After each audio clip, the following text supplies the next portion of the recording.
Ladies and gentlemen, we apologize for a little bit of technical difficulties here. As you can see, we have a brand new open here, courtesy of our good friends at Black Cats NYC. We welcome you to episode number 48 of the Primetime Rundown right here on the Eastern Observer and on the I-95 Sports Network Zinco Channel 198 alongside my guys Ian Schraier, Rob DeLuca. I'm Joey Jarzynka. We cannot thank you enough for joining us here on this Friday night. Fellas, good to see you. And how's your weeks been? How has your week been? We're all over the place. How are things, guys? Well, Joey, the weather's been actually, considering we're still in the thick of January, it's been quite nice here on the island. I don't know about Rob in New Jersey, but it's been quite nice here, and not complaining, trying to keep as little snow away from us as possible. But at the same time, so excited about that open. It looks great. Well, ladies and gentlemen, for those that are not watching and are currently listening on Apple Podcasts, Spotify, iHeartRadio, and also Google Podcasts, you do not see what the new open is, but definitely take a peek on our website because we've got it there. Rob DeLuca, how are you, buddy? It was a good week. It was a bit of a quiet week on the sports side, but, we're going to manage to bring everyone the content that they deserve. And you know what? We always bring a great show, and now we have a great open on top of that great show. So how can things really be any better? Well, I mean, we have to start off with some breaking news and some unfortunate news as well, because one of the greatest baseball players of all time by the name of Hank Aaron passed away this morning at the age of 86 years old. I mean, again, it is really just... It is heartbreaking because of we just saw him a couple of weeks ago. He had gotten his COVID vaccine. He was ready to go, all smiles and everything along those lines. And he's gone nearly 2 weeks later. And it's unfortunate to see 2021 continuing to we are plagued with death. And I hate to say that. So honestly and truthfully, it's just, it stings, and it continues to go into the sports world as well. And Hank Aaron has just fallen victim, to the new decade of just not many people surviving.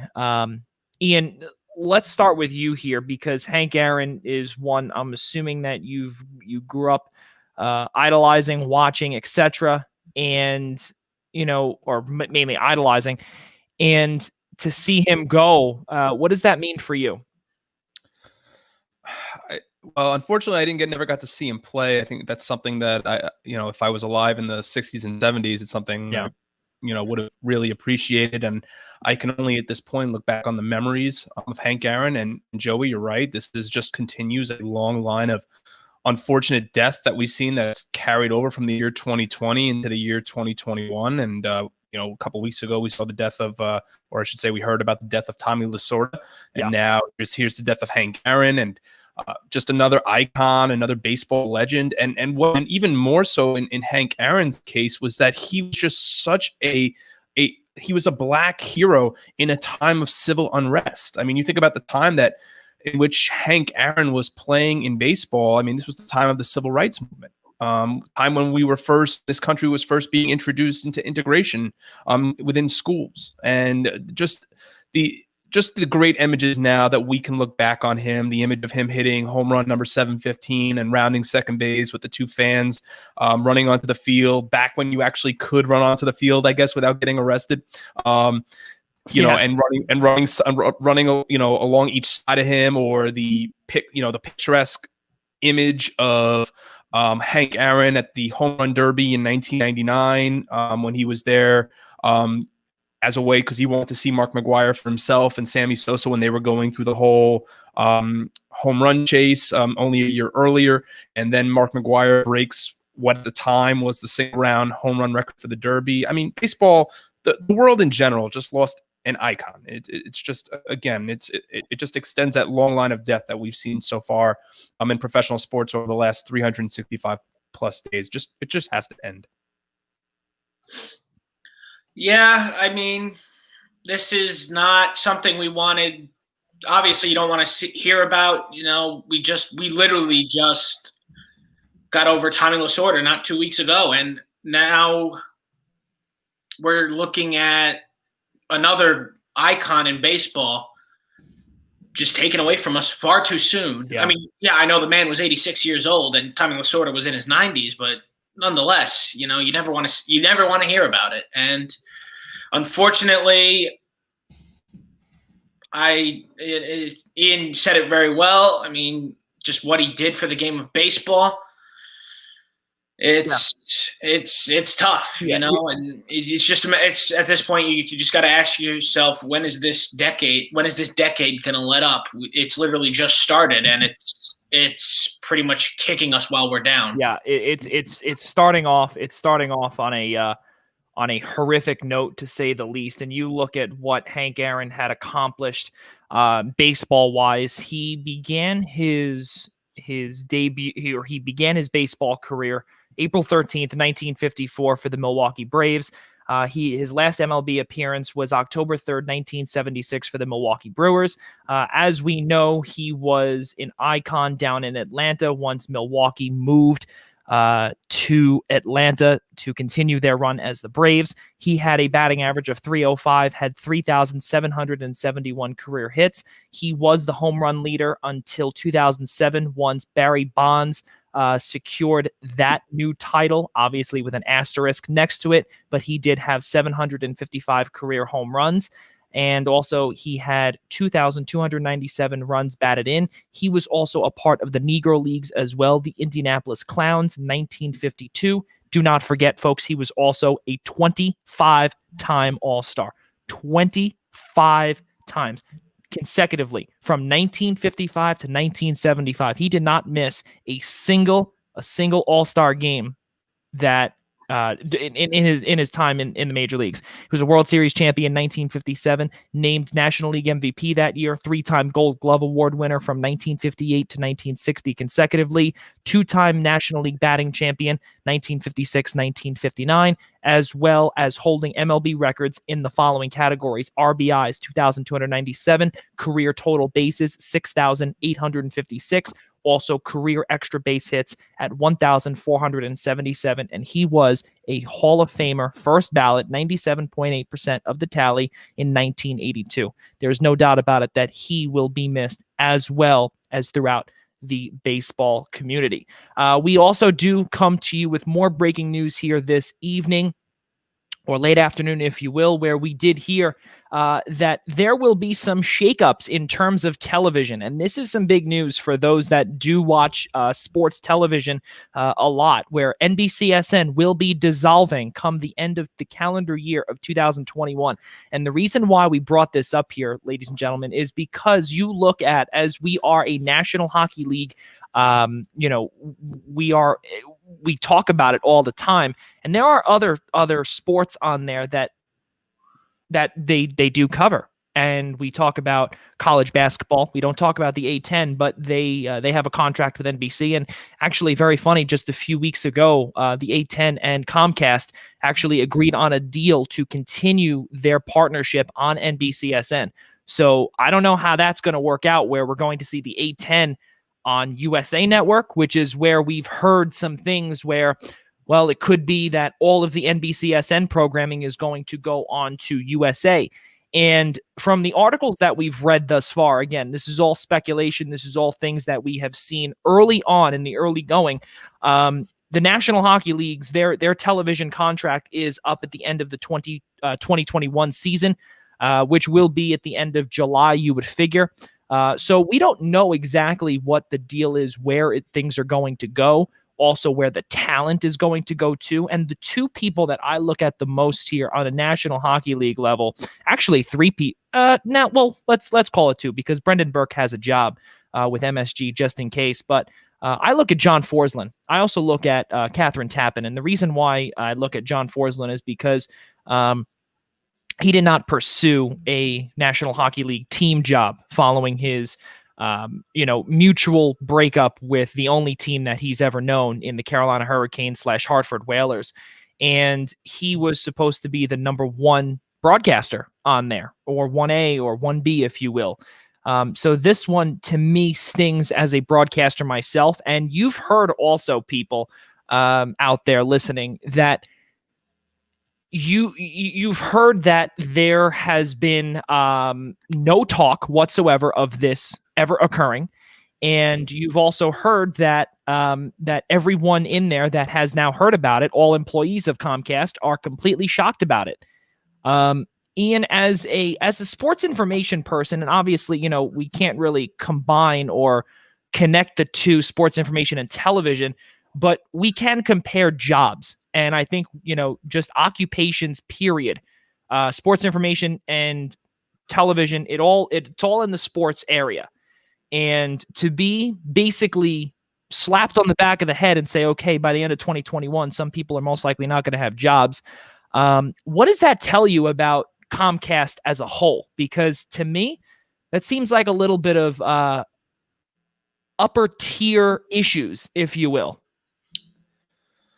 Well, I don't know if it's whether or not you want to say maybe it's a Comcast issue at the top, Joey. This is just the loss of thousands of jobs for a network that has dedicated itself to the promotion of the National Hockey League for the better part of 2 decades.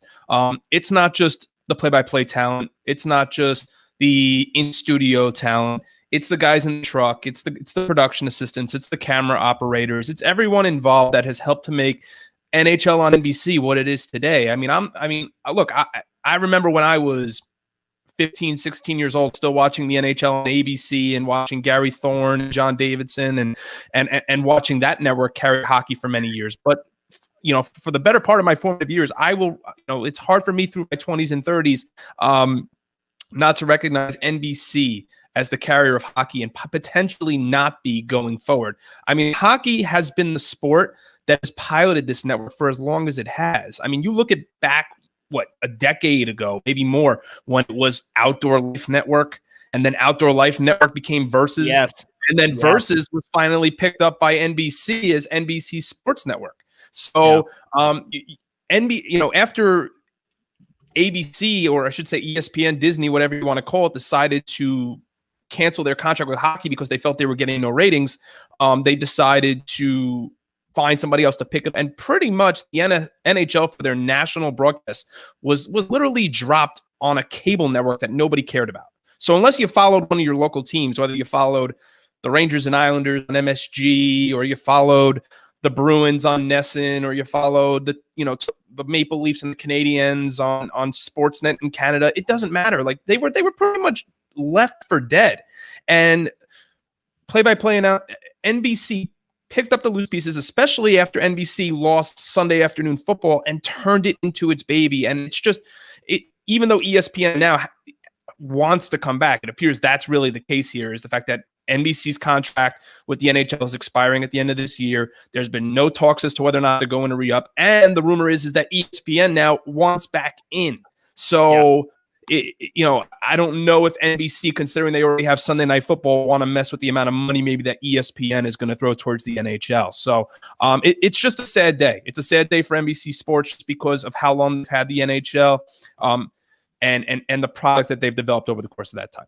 But not only that, Ian, just to piggyback off of that too, the worst part also is that, obviously you brought up about the loss of jobs, and we're now in an age where streaming is really the key, and we're starting to see multiple things pop up along the network area. Peacock now is NBC's form of streaming, of a streaming service. ESPN Plus, Disney Plus, CBS All Access, Fox Now. Right. There are so many things. There are so many different outlets and options now that these people can really take away from and really utilize. And the sad part is that now it looks to me, and the way it is that, and I'm sure DeLuca and Ian, both of you know this very well with your fandom of EPL and all of the soccer leagues across the pond, but. To see that, I wouldn't be surprised if we start to see other networks that could be dark horses eventually making their way into the conversation for the fourth highest professional sports league in this country. Rob DeLuca, you are a member or an employee of Disney, ABC, ESPN and really Mickey Mouse as a whole. For you to see this as, as a production assistant you are, and put yourself, I guess, in someone else's shoes, if this were to happen to you, how difficult would that be? This is not good for NBC. This is going to be a tough loss. I do believe, I have no insider information on this whatsoever. This is purely my own speculation. I do believe the NHL is now done with NBC with the dissolving of NBC Sports Network. I do not think the NHL will return to this. They're going to be on USA until if NBCSN dissolves any sooner than the end of the calendar year. You never know. Sometimes things speed up. Sometimes things slow down. Yeah. You just never know. So, but yeah, it seems like it would move to USA Network if the NHL decides to renew the TV deal. I do not believe that is what's going to happen, because I think NBC ticked them off during negotiations, because NBC said, look, we want to put some of these games on Peacock exclusively, like they have done with the EPL. And honestly, that's hurting the EPL as a whole in ratings, personally, because there are a lot of fans in America here that just refuse to pay the extra money to see their game, to see their teams play. And first of all, the main basis of the EPL is in England, where NBC doesn't even exist. So it's almost irrelevant to even try this. The NHL, on the other hand, it's all here and it's all in Canada, but Canada does not have NBC, so they don't need Peacock either. So this you're pretty much at a state where it's just like, why would you try to mess with it? Why not just say, okay, we'll put everything on US? Like now they have to go back if they go back to the negotiation table, they're like, fine, everything will stay on USA Network, a cable network that everyone gets. But I don't see it. I think you're going to have to look at these other candidates. You're going to have to look at, like my employer, Disney, ABC, ESPN, because they already do have a partial deal with ESPN Plus. Now, granted, there's also a paywall, much like Peacock. But the difference is the deal already exists. So it would make a little more sense for Disney to swoop in and just take the whole thing. Because you never know what you could get. You could also get, these days professional sports like to cater to children. We saw that with the NFL on Nickelodeon just a week ago. So maybe if Disney swoops in, you get some amateur broadcasters and you put a game on Disney Channel, with like them weird special effects that Nickelodeon did. Same thing, it could all work itself out that way. That's also why I believe CBS, Viacom, a very, very dark horse suitor, because of their ties to Nickelodeon. You could put an NHL game and Rob. Nickelodeon. And Rob, maybe if that's the case, they put the game on Disney Channel, they could bring back the glowing puck from Fox as well. Now, Ian, that's a great point, because Fox could also be a suitor. And here's the thing: they already have. Do they still have the rights to the glowing puck? They very well might. Mm-hmm. No, and you have to also remember what this does as well for NBC as a whole. I mean, aside from Sunday Night Football, you're putting almost all of your EPL programming now on Peacock, which is a subscription-based app. After that, you have what? I mean, what did we used to see on NBC Sportsnet? You would see the occasional, I feel like every night I turned on NBC at midnight, you had your car auctioning. You had American Ninja Warrior, their top show, I think, at this point. I mean, you have occasionally, I mean, they have some golf rights. Occasionally, they'll have a couple of NASCAR races. But for the most part, when you look at professional sports as a whole, NBC once had baseball. Baseball's now been owned by Fox since 1998 fully. So they, the full Fox family has baseball. NBC until they brought in Sunday Night Football, gave away their football rights, and as a result of, because they didn't want to pay for football and they brought back Sunday Night Football, that's when they bought the XFL, and when they teamed up with the XFL in 2000 to broadcast the XFL. They no longer have rights to the NBA. We know where we hear the theme song to the NBA on NBC now. Yeah, it's Fox Sports theme song for college basketball. So you look at where potentially NBC can go. I mean, it's scary enough that 2021 could be possibly the last year we ever see the Stanley Cup final on NBC, and it seems very well evident that it's going to be. And granted, if ESPN picks it up, I'd be very excited for the potential return of Gary Thorne.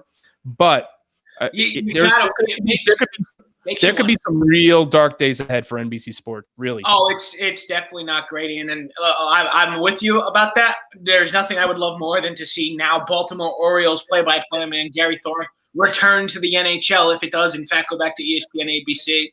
That man is an icon in the sport of hockey forever. It does not matter that he has not been in the NHL since, I would say, post-lockout even. So it would just be a great thing to see. And don't forget, DeLuca, also, he was also the voice of the NHL video game as well, too. Oh, yeah, 100%, yeah. He was there I remember that. Yeah, he was the voice for, oh my gosh, I think NHL 09 NHL 09 to like, was it 09? 14. Because one was before then. Well, because also, don't forget, Doc Emmerich also was the voice there for a while as well. Doc Emmerich was from NHL 15 to 19. 3 or 4 years, right. Yeah, 15 to 18, actually. Yeah. So, and on top of it, fellas, too, we also look at, they also have the Golf Channel as well. And I think that will be exactly what Ian said, that I believe that there will be some dark days ahead, too. From what I've read as well, NASCAR also does not have a contract past, I believe, the next 2 or 3 years with NBC. So most likely, if you think about it, they might go to Fox full time, because the way that it works is that years ago it was NASCAR on Fox until I believe June, and then TNT took it over for about a month, and then ESPN took it over towards the end of the year, and then once the contracts with TNT and ESPN expired, then NBC bought both of those out and started right after June, or worked a deal out with Fox. So who knows? Maybe that could be a thing, or maybe CBS again could come in as a dark horse. Listen, I think that'd be a great play. Yeah, that'd be a great play, because they just lost college football rights. That's very exactly. Yep, the SEC is now going to be on ABC and ESPN, I believe, starting in 2024. Correct me if I'm wrong, DeLuca, in that range. I think you're on the right track here. Yeah, because internally, there have been no rumblings about us picking up the SEC for next season as of now. But Rob, would they have, in theory, by the time the SEC transitions to ESPN, in theory, they would have broadcast rights for every Power 5 conference in the country? That's correct. Yeah, because Fox and ESPN share the Big 12 and Big 10, right? And they also have the Pac-12 too, Fox. Yeah, that's correct. They do share. Yep. They do share.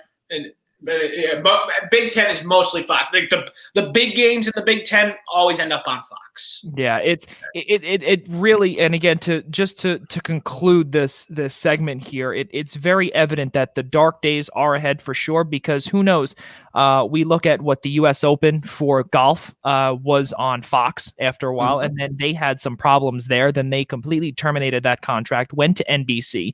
So after really Sunday Night Football, which is their marquee program, and if NASCAR does not re-up with them, which I'm going to venture to say most likely is not the case, because you look at a majority of the other races in the Camping World Truck Series, or the Gander Mountain Truck Series, or you look at the what is it called now? It used to be called the Nationwide Series, the number two racing tier. They are most of the time, if not all of the time, on NBCSN. And I'm going to venture to say that those people might not take that trek to USA in the middle of your program, or of your program guide, because you'd have to look near TBS or wherever it is. And and again, I'm not really a television junkie, but whenever I do want to go on TV, I always know that ESPN and NBCSN are right in that little same range. And for those that have no patience, which I know there are people out there that are like me that don't have it, they don't want to look. They just want to find exactly where it is, head to the TV. It's going to be a big problem, in my opinion. And so NBCSN will no longer be on your television dials starting in 2022. Ladies and gentlemen, let's keep moving forward here. For those that are just joining us, we cannot thank you enough. It is 6:25 here on the East Coast, 3:25 on the West. It is episode number 48 of the Primetime Rundown. We are live right here on the Eastern Observer, as well as Apple Podcasts, Spotify, Google Play, and iHeartRadio, alongside my guys Ian Schraier, Rob DeLuca. I'm Joey Jarzynka. We've got so much to talk about in the world of football as well, because Tampa Bay and Green Bay are going at it at Lambeau Field. That is the first time that there has been an NFC championship game at Lambeau Field since when, Giants fans? Tell us. Ian and Rob, I'll let you do the honors. 2007. That's right. 2007 season. You see January now, 2008, a beautiful, beautiful time. now to the Lawrence Tynes can't make 2 chippy field goals, but he can make one from 48. That's not a problem. That's right. Now for those that are listening and not watching, they did not see Rob DeLuca give a little wink there following that. And for all the Eagles fans, all the other fans watching out there, you can probably turn us off now because you are disgusted that the New York Giants were the last team before Tom Brady to play at Lambeau on Championship Sunday. And then who did the Giants beat coincidentally the year that they beat Green Bay in the NFC Championship? Yeah.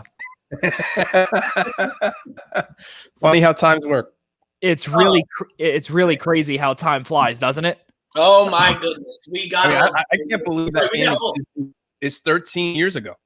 Yeah. Oh my God, Joey, we got old. Listen, I remember exactly where I was to that game. I was down the block at my best friend Angelo's house, and we were watching the game, and they're big Giants fans, and I was there, and I was saying, I was like, guys, this is not going to be, this is not a game that the Giants are going to win, and I knew that I would have, my phone would be blowing up after that, and they would be like, oh, the Giants are better than the Eagles, yada yada yada. And all of a sudden, I remember that, and I remember I was sitting there, doubled over in the fetal position, with my hands over my face, and they were ecstatic. Obviously, it was bedlam at the Menino household, and I'm sitting there, and I'm just like, I really need to go home. I need to go down the block because this is an environment that's not for me. Is that before or after the Corey Webster interception, Joey? That was, I believe, before. I believe that was before. My goodness. Tampa Bay, Green Bay, 3:05 Sunday East, 3:05 p.m. Sunday on Fox. Tom Brady, Aaron Rodgers. Aaron Rodgers' first trip to the NFC Championship at Lambeau Field. Let's not forget, he has a 1-3 record, all on the road. 6 touchdowns, 7 picks. We know the last time that he was in the NFC Championship. That was last year at San Francisco, and he played like absolute poo-poo.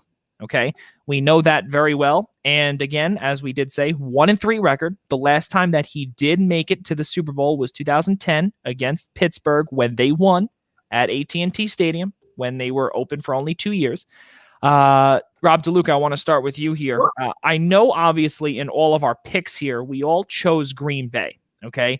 But at the same time here, this is big news if Tampa Bay wins, because we'll let you finish that sentence. If Tampa Bay comes into Lambeau Field and Tom Brady does what he's done for the last 20-plus years, which is a whole lot of magic. We can't sugarcoat it. He's a magical quarterback. He's very old now, but that he got his team to the NFC Championship game, so he's clearly still got something left in the tank here. So, but yeah, if Tampa Bay's able to pull this off, it will be the first time ever that a NFL team, gets to play in the Super Bowl in their own stadium. 55 Super Bowl. This is the 55th Super Bowl. 54 Super Bowls prior to this. No team has ever hosted a Super Bowl before. Right. And listen, we don't want to say that they hosted, because of course the NFL would go among great lengths to make sure that Tampa Bay does not host it. Right. Yeah. And it would be, and they're also a 5 seed. They'd be called the road team anyway. So right, exactly. And on top of it, also was that they most likely would not get to be in their home locker room, because they are the home, because they are not the home team. They wouldn't be the home team. No. And on top of it too, we remember this a few years ago when the Eagles and the Vikings were playing, when the Vikings were only 60 minutes, or excuse me, when they were only 48 minutes away, okay, from hosting the Super Bowl. Okay, in their own building. Obviously, we know how that ended, Super Bowl 52 in US Bank Stadium, but they were the last team that came close to that. That's right.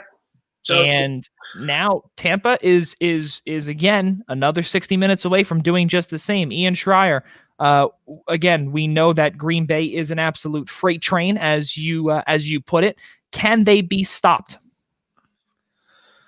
Yeah, I think they can be, but I don't know if it's going to happen in the NFC Championship game. I know that these, and my predictions say so. I know I took Green Bay, but these two teams met earlier in the regular season. Tampa Bay actually cruised in that game at Raymond James Stadium in Tampa by the score of 38-10. Yeah. This was in week 6 at the time, so we're talking back in October.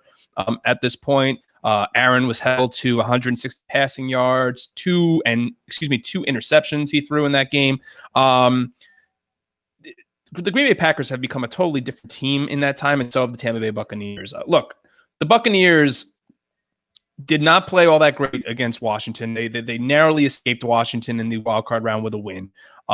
They went up against an ailing Drew Brees in the divisional round, and I'm not saying that Tampa Bay just skated by. That really wouldn't be the case at all. No. But I think this is the first time, and we've been saying this for weeks, guys, where we have said that the NFC, the whole season, has pretty much been wide open, and I think that kind of comes to a close here. Even though Brady has a comfortability of playing in the cold, he's done it before. He's done it his whole career up in Foxborough.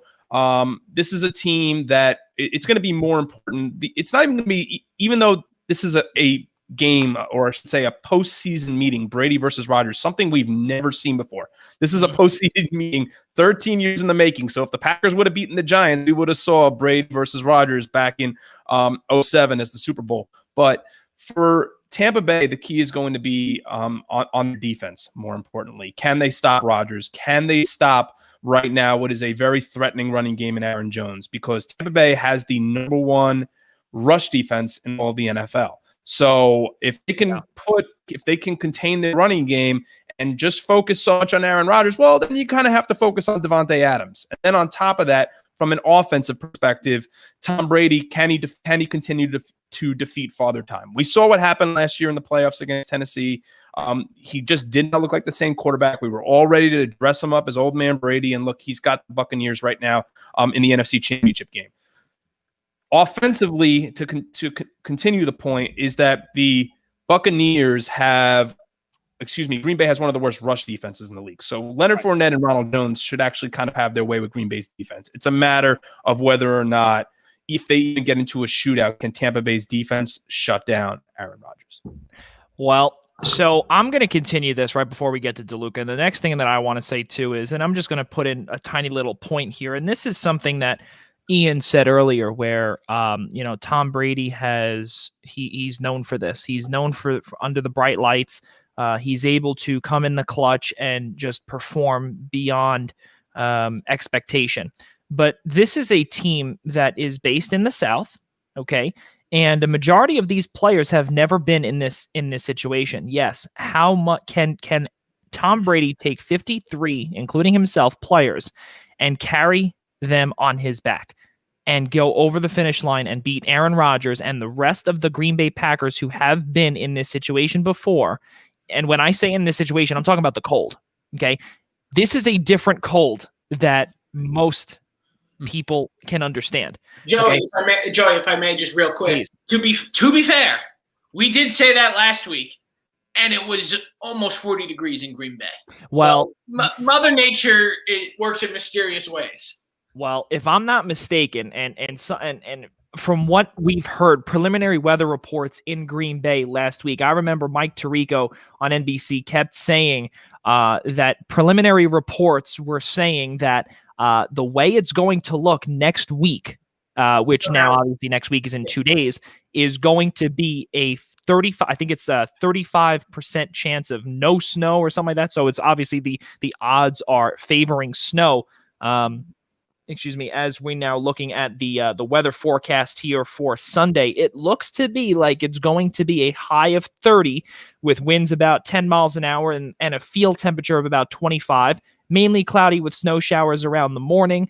And chance of snow is about 60%. And also, let's not forget, the temperature is going to drop as the day goes on with a low of 13 degrees. And again, that does not include a field temperature of about 7 with the wind chill. So, and the reason why, again, I bring this up here is because Tom Brady is used to this. He's used to playing in the cold in Foxborough, but the rest of his team is not.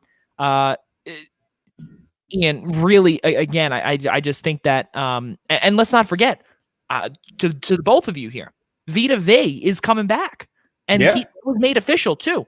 So I think that the case for Tampa Bay just keeps getting better, because if Tom Brady can just, if he can take all 53 players on his back, including himself, and beat Aaron Rodgers with a subpar 1-3 record, 6 touchdowns, 7 picks in 4 career NFC Championship games, Tom Brady's gonna go. He's gonna go home, and he's gonna host the Super Bowl. Look, Joey, I'm not taking anything away from. I think there's absolutely, and I don't just say this for any team. I think there is a possibility that Tampa Bay, and a strong one, that Tampa Bay could go into Green Bay and pull out an upset and play in the Super Bowl. However, I just think Green Bay has been such an unstoppable force offensively. If this game, if this game is any bit what it was back in early October, then we're probably having a totally different discussion next week leading into the Super Bowl, saying, wow, I mean, Tampa Bay should knock off Kansas City or Buffalo, and let's just crown Brady with another championship. I just think Green Bay is I just think Green Bay is just everything has been set up for Rodgers to win that second title at this point. They're not great defensively, but even if you get into a shootout with this team, Rodgers has so many weapons right now that are just performing all too well. I mean, after Devontae Adams, you have Allen Lazard, you have a two-headed monster in the backfield right now with Jamal Williams and Aaron Jones. And then let's not forget that Aaron Rodgers also knows how to be mobile and use his feet and run for first downs and create and keep plays alive with his legs. They've been averaging as many points as they have just because of how well they're creating, how well Matt LaFleur's offense is working. And I just find it hard that at Lambeau, with fans in the stand, even though Brady has played under these bright lights before, he knows what it takes to win. I'm still, even in the NFC Championship game, I'm still not sold on that Tampa Bay defense. Let's see them go out and beat Aaron Rodgers. If that happens, I'll be here next week telling you that the Buccaneers are going to win the Super Bowl, and you can front seven is the only thing, in my opinion, that will be a tough task for Aaron Rodgers. But again, as I did say, aside from Tom Brady, who else has played in that subterranean temperature?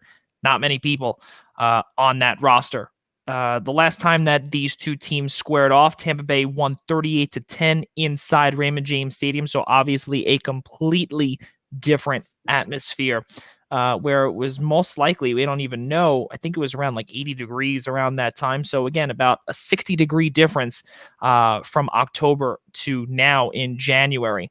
As we know, Tom Brady has 32 career playoff wins, twice as many as the next closest QB in NFL history, Joe Montana, who has finished his career with 16, not has. He's been retired for a long time. But also looking on the flip side, guys, with Kansas City and Buffalo, this is a team that, or these are a pair of teams that we saw last week that it was the Henne show towards the end. And I can't believe I'm saying this because Chad Henne was the one to secure the victory against the Cleveland Browns. And they looked like that there could have been a massive upset once Patrick Mahomes went down with a concussion, and he couldn't get up. Patrick Mahomes. Now he's cleared. It's I could tell you this. I work with a Buffalo Bills fan, and I was talking to him on Thursday and said, I could only imagine what your reaction was when you saw Mahomes go down with that injury and you weren't sure whether or not he was getting up. And then the idea of an AFC Championship game instead of at Arrowhead comes back to Buffalo, and you play Baker for the AFC title game in Buffalo at home. But Mahomes has been cleared to play. So, look, I know a lot of analysts right now are making a big deal out of whether or not he's, and understandably so, as to whether or not he's going to be able to be mobile. Okay, if you look at the Buffalo-Baltimore game last week, there was nothing Buffalo did offensively that was that impressive. I thought Josh Allen had by far one of his worst games. Granted, okay, Justin Tucker missed 2 field goals. Like a lot of it had to do with the weather inside that stadium on that day, at night no less. So it's even colder. In that lake effect like weather. It's not ideal weather conditions, but these are weather conditions Josh Allen has been playing in now for 3 years. I mean, if at this point in December you don't know how to play in the frigid cold of Buffalo with the winds whistling through Western New York, I don't know what to tell you at this point. If not for a pick six, and that's not fun up there. That's not fun. Yeah, if not for a pick six, maybe does somehow Baltimore. I mean, considering where the pick six took place, he intercepted it in the end zone. I mean, at that point, Buffalo was driving on the field in the red zone, ready to score the game-tying touchdown, if not for the interception return for a touchdown that made it 17-3. The difference between Patrick Mahomes this week for Buffalo and Lamar Jackson last week for Buffalo is that Lamar needs his mobility to produce offense. That is not the case with Patrick Mahomes. Patrick Mahomes, to me, everything with it's like a huge shopping receipt. Like it's like you went to the store and bought $200 worth of groceries and you're still filing through the receipt because these are all the things that Patrick Mahomes is able to do. And the one thing that, we look back on the Super Bowl last year where he was scrambling for what felt like 2 minutes before launching that ball to Tyreek Hill to call game. Yeah. Mahomes has the ability to throw in the pocket. Like if they can continually give Mahomes a clean pocket, what really Buffalo's key to the game defensively this Sunday is going to be is they're going to have to play some sort of soft zone. You can't decide we're going to double Kelsey or we're going to double Tyreek Hill and that'll leave guys like Hardman open. At some point, you're going to have to play a soft zone. You can only try to contain Travis Kelsey so much. You can only try to contain Tyreek Hill so much. The idea is you really have to institute more or less a bend but don't break defense, where Mahomes is going to move the ball downfield on you offensively and just hope you can hold them to Harrison Butker field goals. If not, what's going to happen is they're going to get, again, very similar to what we just said is my point for the Green Bay Tampa Bay game, is that if they get stuck in, put into a shootout, I'm not so sure if Buffalo can survive that. DeLuca, we'll leave this. We'll get you in here. Look, this is going to be a great game. All right, these are two very good teams. They proved it all season long. I'm very excited that Patrick Mahomes has been cleared to play because that makes it that much better of a game. It definitely makes it a closer game because personally, from what I saw from Chad Henne on last week was nothing. So, oh, come on. Listen, let me tell you something. Let's be real. He did nothing. He ran for one play. You cannot, no one can, and I will put this down into law right now. You cannot tell me that Chad Henne's mobility came to life for one play and stunned the entire National Football League. That play was great. Oh no, that play on Sunday. That's the only play that it doesn't matter. That was the game. Didn't even get them the first down. He was also short too, so it's because of the guts that Andy Reid had to actually go for it instead of attempting a draw offsides. He literally had the guts to actually do it and say, you know what? Let's make it seem like we're going to draw them offsides, but in reality, we're going to run the play anyway. And thrown to Tyreek Hill, and he gets the first down and sends the Chiefs to the AFC Championship game. But Rob, to Chad Henne's credit, you can't also, and this also belabors on Joey's point a little bit as well, is where you can't tell me that Chad Henne at any point of that game thought he was going in there into that. Oh, absolutely. No, there's no way his mindset was that he was never taking first team rep practice. Yeah, 100%. He went out there in the midst of a one possession game in the fourth quarter, and Andy Reid handed him the ball and said, "You go win us a football game." And you know what? To his credit, he did. Yeah. But here's the thing: I don't think he'd be able to do it against this Bills team on Sunday. That was my point, is that he would have no shot. So that's with Mahomes back, this game's going to be a lot closer. It's going to be a great game, and I think it's going to be. I think it may just very well be an offensive shootout because Josh Allen had MVP considerations this year. It's obviously going to Aaron Rodgers, but he was in the hunt for a while there. So I think this is going to be very close, but I do believe that it will be Kansas City coming away with it, but close. Guys, there's a few stats that scare me with Kansas City here. And I think one that Ian brought up last week was that each of the Chiefs' last 8 wins have been by 6 points or fewer. That includes the playoffs. That's the longest streak in NFL history. Okay. Now, again, I do believe that having 8 consecutive wins of 6 points or fewer is beyond remarkable because it just shows that your defense comes up with key stops at the end. Really great stuff. But then this is also something else that really scares me as well. Okay, so Kansas City has scored 22 points or fewer in 3 straight games, including the playoffs. That's another problem because when they usually average about between 25 and 30 points per game. And then here's another scary stat that and this is why I chose Buffalo as well. If you stop their number 1A target or their number 1 target in Travis Kelce, you might come out as the victor. Travis Kelce has fewer than 70 receiving yards in each of his 4 career games against Buffalo. So it shows that Buffalo is doing something right and has been able to contain Travis Kelce in the last 4 consecutive meetings. That, to me, is a big asterisk when it comes to winning because we know how Travis Kelce is the safety blanket. We know how Patrick Mahomes looks to his 2 guys. Obviously, he's able to, make everyone around him better on the, outside or in the slot or even the tight ends. But this here is the biggest one. And I'm going to throw away actually the 8 wins of fewer than 6 points piece because, we get that. But then I proved my point where I said the defense really comes up with the stops. But Travis Kelce there, if Buffalo can stop him, we are going to see another part that is going to be possibly 6 points or less in a potential win or even a loss.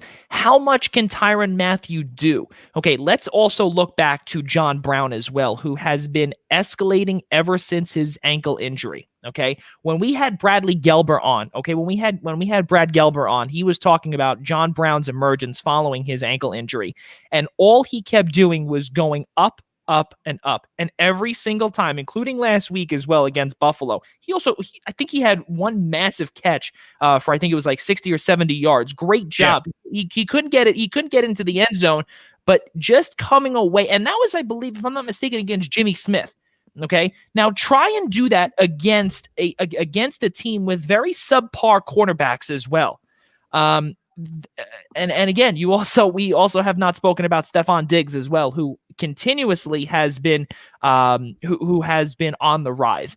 I do believe that Cole Beasley will be shut down the entire game, but look out for John Brown because that is going to be, I believe, the key factor in this game. And go Bills. I'm not only rooting for them, but I'm also picking them to win by about, I will say, 7 points.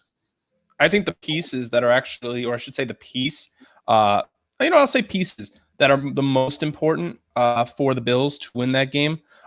We know what they can do defensively, but offensively, I'm not even going to say Josh Allen. Well, in theory, it's both a playoff Josh Allen. One is Gabriel Davis, their 4th round pick from this past year, who has really turned into a great number 2, if not number 3 wide receiver option. He's been more the number 2 option with Cole Beasley out. The number 2 piece is Devin Singletary. Ever since Zach Moss has gone out, I believe up until just about halftime, the Buffalo Bills had not run a single handoff to their running game against Baltimore last week. That has to change this week in order. I know you might say I don't know about that, but I think that they have to establish some kind of running game to chew up the clock and create time of possession. Yeah. What Josh Allen did last week against Baltimore is not going to work against Patrick Mahomes. It's just not. I'm saying no. I think I prematurely said I don't know about that. What I meant was, it was misunderstood. What I meant was that they're not going to run the ball because Zach Moss is out and he was their number 1 tailback. Okay, because I'm talking about Devin. Right. No, I understand. But we also look at Devin Singletary, and he's been struggling throughout. He's been struggling throughout this whole season. He's had a sophomore slump like none other. And that's the part where I remember we brought in Brad Gelber, and I remember that was the question that I had asked him about the rushing attack.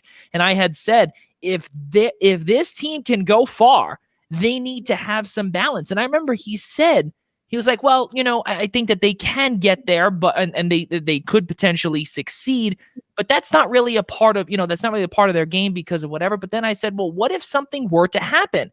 And I think right now they did have I don't want to call it balanced rushing attack with Zach Moss and Devin Singletary, but now all the pressure goes on him.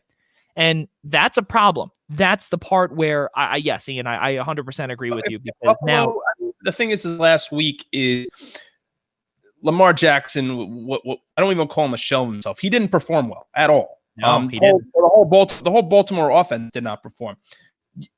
Kansas City, look, the key to Kansas City, they have both. It's not even like they have to, produce a certain way in order to win Sunday. They have Patrick Mahomes, and they have home field advantage with the fans in the crowd, with the fans in the stadium. So don't forget, they don't even have to achieve both their keys. Both their keys are already in the game. The key for Buffalo is slowing down the offense and keeping Patrick Mahomes on the sidelines. In order to do that, based on the stats we've seen Josh Allen produce the last 2 weeks, they need to start running the ball. I realize that the struggle that Devin Singletary has had, but if Buffalo wants to win Sunday, they need to be able to run the ball. Yeah, we don't even need to talk about stats there. That's just what you got. That's just how football works. If you want a shot at winning this game, you keep the best quarterback in the league on the sideline. So you got to keep that clock running. So they're gonna have to figure this out without question. I think they will. I think they will run the ball, but I think the Chiefs are just too much of a team for them on the offensive side of things. So the Chiefs will win very close, but in a very high-scoring game as well. Like I'm not sure that a 150, 175-yard receiving game just for Stephon Diggs is going to cut it. I'm not so sure it does. No, it does. I agree. I agree completely, and that's also that's the part where I also think that there's it's the part that if Buffalo can stop Travis Kelce, that is going to be the key. I think how much can you rely on Tyreek Hill? And you can, obviously. We've seen it. We've seen it happen all throughout this year and the last couple of years with the Mahomes to Hill chemistry and the connection, if you will. But this is a different Bills team that not only are we used to, but this team is so hot right now. I don't know if you can stop them. I do believe that Tre'Davious White is going to have an absolute awful day against Tyreek Hill. There's no doubt about it, because he's another one with a sophomore slump, and probably the worst player to have a sophomore slump against is going to be against Tyreek Hill, obviously. But for him to have a sophomore slump in the AFC Championship game, he's got to step it up big time. Well, that's my follow-up point, is the fact that if you want to sit there and try to hold Travis Kelce to 70 yards receiving, you're going to have to start stacking guys a little more in the box or playing guys over the middle, which is going to leave man-on-man coverage between White and Tyreek Hill. It's not going to work out too well. Yeah. Well, Kansas City versus Buffalo is the third playoff game since the 1970 merger between the two top players in receiving yards that regular season. The player who ranked second won both previous matchups. Guys, let's move. Say it again.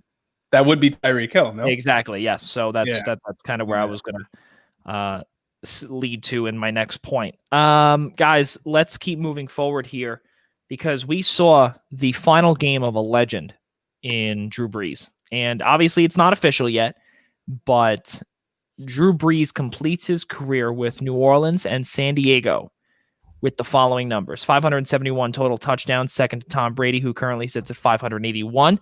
He currently holds the record of passing yards and completions with 80,358 and 7,142 respectively. He's got one Super Bowl ring from Super Bowl 46 against Indianapolis and Peyton Manning. That 45. Super Bowl 45. No, Super Bowl 46. 45 was Super Bowl 46 was when the Giants beat the Patriots in 2011. You don't want to fight a Giants fan on this one. You do not want to fight a Giants fan on this one. It will not go well for you. Fans, we are going to have to take a peek. And Mr. Joey, I love you to death, but you don't fight the Giants fans on when they only got 4 rings. They know when their Super Bowls occurred, just like you know when your one occurred. Let's take a peek and see the exact one here with. Well, I'll talk a little bit about Drew Brees while Joey looks that up. I mean, look, this is a legend. Obviously, he's really only known for being a saint, but he did start with the Chargers, and the Chargers ended up going in a different direction when they drafted. 44, my mistake. Go ahead, keep going. 44, yeah, but that's what it was. That was when That was the Tracy Porter game. Right, yeah, that's correct. Mhm. Yes, but Drew Brees is a legend of the game. He's known as a saint. Obviously, when the Chargers went in a different direction, and they moved on. He found a home in New Orleans, and he will forever be number 9 in New Orleans. No one will ever wear number 9 in New Orleans again. Nobody will ever be Drew Brees again. Drew Brees is arguably a top 3 quarterback, top 5. I'll be nice and say top 5 of all time. This is all time in football. There's only been so many quarterbacks. Drew Brees is definitely one of the best. He's not better than Tom Brady, but you know what? He makes a great debate to try to be number 2. I will carry that to the grave.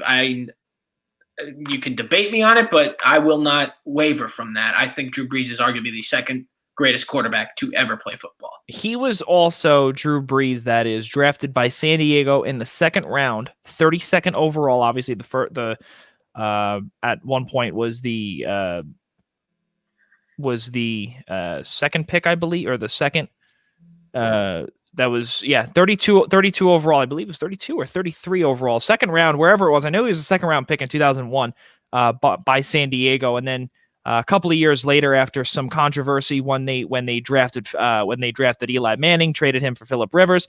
There was some issues there. He played his tail off, signed a 6-year deal, 6-year, $60 million deal with New Orleans. Just a couple of years later, there was some time that Miami wanted into the sweepstakes of Drew Brees, and ultimately he chose New Orleans, and then the rest is history.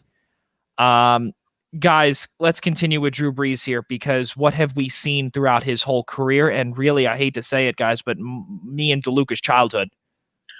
Yeah. Ian, I'll let you go since I kind of gave a little monologue. That's Rob. I think Rob really touched on the points of what he has meant to all the fans that have watched him play throughout his career. When I think of Drew Brees and he started his career as a San Diego Charger, and in week 17 went down with what people thought was really going to be a career-ending injury. And the best part about it was, before he had signed his deal with the New Orleans Saints, was he was actually going to be a Miami Dolphin. And there was a head coach in Miami that year that said, "I don't want Drew Brees. The guy's going to be a complete bust." That head coach is now the head coach of the Alabama Crimson Tide. Nick Saban was the one who said he did not want Drew Brees in Miami. And look what Drew Brees has done in his career since that day.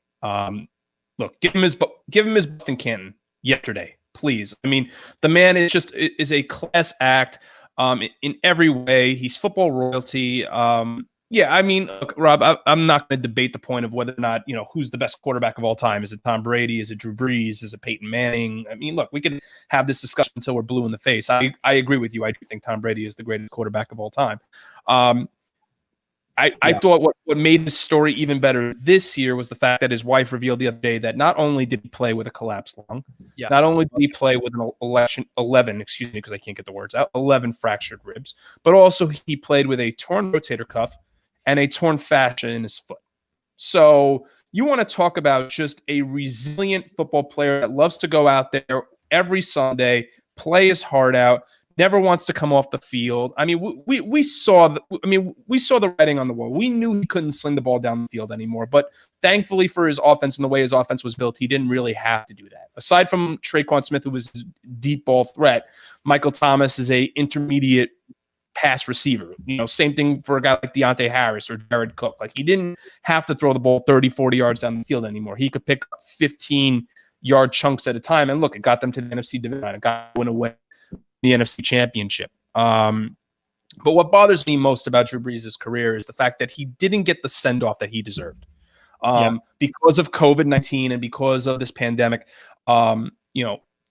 for the most part, New Orleans Saints never had fans in the stands up until last weekend. And at that point, they had a very, very small percentage of fans. And even, you know, he didn't get the send-off he deserved where he could come back out to the 50-yard line and hundreds of thousands of screaming fans could be sitting there praising Drew Brees for the quarterback and the type of person he was for that franchise. Instead, he ran off the field, kind of gave a salute. But what I thought was even better, I mean, I want to say it would take the place of the salute, was the fact that after the game, even though we all saw on TV Drew and Tom shaking hands and congratulating each other on a great game, was the fact that after the game, the two of them came back and they shut the cameras off and the TV went to 60 minutes and CBS went to 60 minutes. Or I'm sorry, the game was on Fox. So, you know, they went to the OT. Fox went to its post-game coverage. Was that they the two of them came back out onto the field together, and Tom Brady was at and congratulated each other and wished them both, you know, well wishes. And the fact that Tom Brady was actually throwing the football around with Drew Brees' kids. It's just, it's two class acts getting together, two legends of the game, and just really two ambassadors of the game that I just can't wait to see what they do for this game in the future, because they're both legends. It's just great to see it. It's a crime. It is a crime he only has one ring. It is an absolute crime. Well, I will tell you this, and I'm going to play devil's advocate here, guys. Unfortunately, Drew Brees in a few performances, though, in the playoffs has been a little bit subpar. Yes, don't get me wrong. I will feel a little bit of empathy for him because his defenses the last few years. Listen, the defenses have been absolutely terrible, but at the same time, you know, he can only do so much. Okay. Why do you have to be the voice of reason, Joey? Why do you have to be much to, you know, it was still, it was still pass interference. I don't know what you want from what you want. Listen, you're right. I don't blame you, and that's what Nickel Roby-Coleman did. But you know, I digress. All I have to say though is that his post-football career is going to be television, and I don't want to call it wrapping up because we still got a little ways to go here, 2 minutes past the top of the hour. But about an hour ago, we were talking about NBC, how they were a little bit in flux in terms of their programming. Where did Drew Brees sign that contract before this season? He's going with NBC, but I mean, we don't know the deal. Listen, now that this happened, you don't know what the deal with NBC is and the NFL. I don't know, ladies and gentlemen, but time will tell. Time will tell. Time will 100% tell, but that is something to watch for, because I wonder what Drew Brees' reaction was when he saw this too, because there's a lot of football programming on there as well. And that's usually something that you might not want to see when Drew Brees, they're trying to make him or breed him into the new Tony Romo of the of NBC. So we'll see what happens there, ladies and gentlemen. But let's keep moving forward here. And there was another send off here, sort of, if you will, you know, in the stadium in Western New York of 6,700 screaming Bills fans and the Bills Mafia, but they were the ones to send off Phillip Rivers. And I love how DeLuca wrote on here, yes, we have to talk about him too, because we really do. Because Phillip Rivers, as we know, was drafted by the New York Giants, and Eli Manning, because he was a little baby in San Diego, he wanted to be traded. And you know, that's kind of how it happened, where he wasn't going to, you know, put on the San Diego Chargers jersey for 1 second, and then they flip-flopped him in New York, and that's how Phillip Rivers got his start in the NFL in SoCal. And obviously the rest is history. But we have to say, though, that Phillip Rivers has done a fantastic job. And I want to hear Ian, because we all know that Ian does not like Phillip Rivers and thinks that he's overrated and et cetera and blah, blah, blah. But, you know, Joey, thank you. I appreciate you're very welcome. And tell me I'm wrong, Ian. You said it. You said that Phillip Rivers is overrated. Look, I'll say this much. He's one of the better deep ball quarterbacks in terms of throwing the deep ball in our time. I mean, if you look at him from a fantasy stats perspective, I don't know if there have been many quarterbacks, at least in the last 2 decades, that have racked up as many points, you know, for passing yards and touchdowns than Phillip Rivers has. I mean, look, he's an 8-time Pro Bowler. He's 5th all-time in the NFL in passing yards and passing touchdowns. My biggest issue always with Phillip Rivers has always been his attitude, his on-field attitude. I can't stomach the player that whine the officials when a call doesn't go their way. And I can't imagine. Now, granted, he spent most of his career playing in Southern California, and he spent 1 year with the Colts, but I can't imagine that attitude would have flown very well in New York. I really couldn't have. I could see, New Yorkers calling him a baby and a child and throwing temper tantrums, and that kind of player just doesn't belong here. Look, in the end, the trade worked out great for the Giants, right? Look, even though Eli Manning, every 8 years that he went to San Diego, got booed out of the stadium for not putting on the Chargers jersey when they drafted him, ended up with 2 Super Bowls, and Phillip Rivers' career ends done. But for me, like when you look at the 2004, like that famous 2004 quarterback draft class, you remember Eli, you remember Rivers, and then let's not also forget Ben Roethlisberger was also part of that class as well. He just never seemed, and this is unfortunately the rub, I guess, on Phillip Rivers' career, is he just never seemed to have the clutch factor that Eli and Ben both did. You look at Eli, he came out of Ole Miss. You look at Ben, he came out of a mid-major school at Miami University of Ohio, and Phillip Rivers came out of North Carolina State. But Rivers just never seemed to have that clutch factor, that it factor. When it came down to the fourth quarter, could he win you a football game? The only time that he really came close was in 2007. But who was the team he lost to? He lost to the undefeated Patriots. He had but what helped him? He had LaDainian Tomlinson. He had Vincent Jackson. He had Antonio Gates. He had a defense that included Sean Merriman. I mean, look, we can go up and down the list of who populated that 2007 San Diego Chargers team and think about how young Rivers was at that time. But he just never seemed to win a game when it mattered most. And that was always my biggest issue. That's why I called him overrated, was because despite all the numbers that he would put up, he could never win a game when it really mattered, or at least the big one. That's right, Ian. You're 100% right. I agree with you completely. He is, of the 2004 quarterbacks right there, he is by far number 3 on that list, and it's not even close. You got to look. He might have the best regular season numbers. People who tell me that annoy me, because look, regular season numbers can only take you so far. What about when it counts in the playoffs? He's got more kids than he does playoff wins in his whole career. So I just, it's crazy. I mean, look, I don't mean to trash the guy. Look, he's still a legend of the game. He just was not clutch. Did not win a Super Bowl, barely won in the playoffs ever. And overall, he's number 3 out of that big 3 in 2004. It was widely regarded as a great quarterback class, but you mainly remember those 3 guys, and he's at the bottom. But honestly, he's gonna forever be a Charger. He had some great regular seasons. He really did. He had some great teams along with him. There are definitely years that it seemed like they should have gotten the job done. It just didn't get done.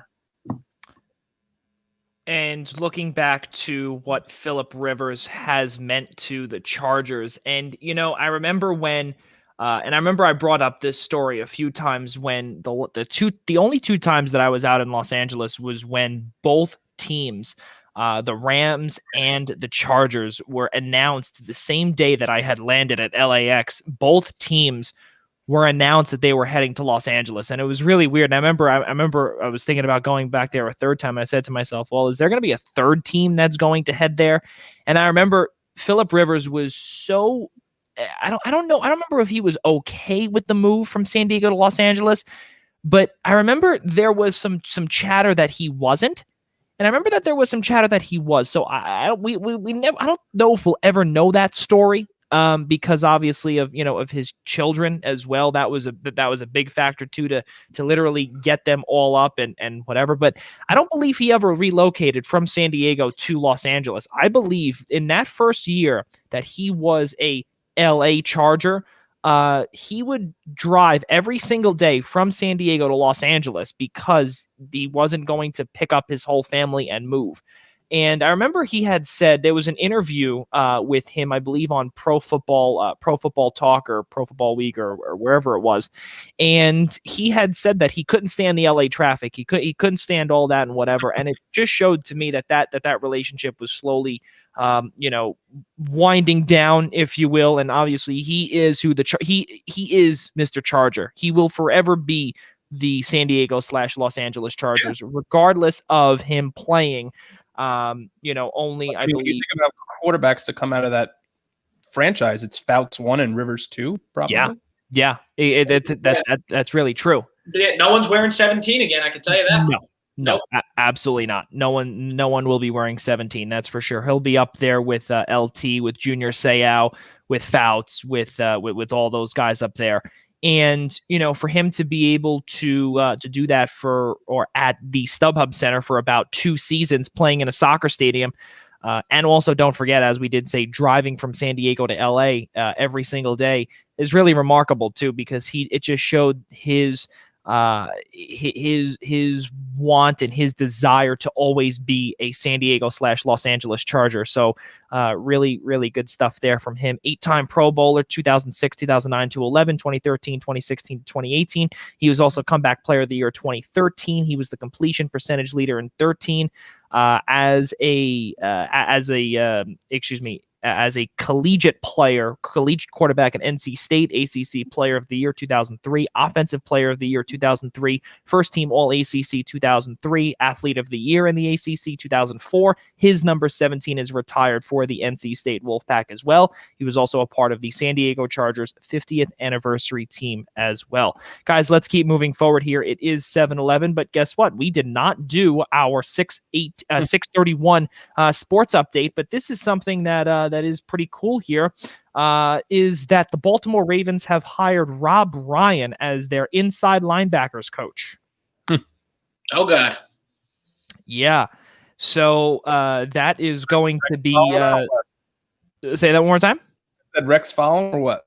I don't know about that. I couldn't tell you that.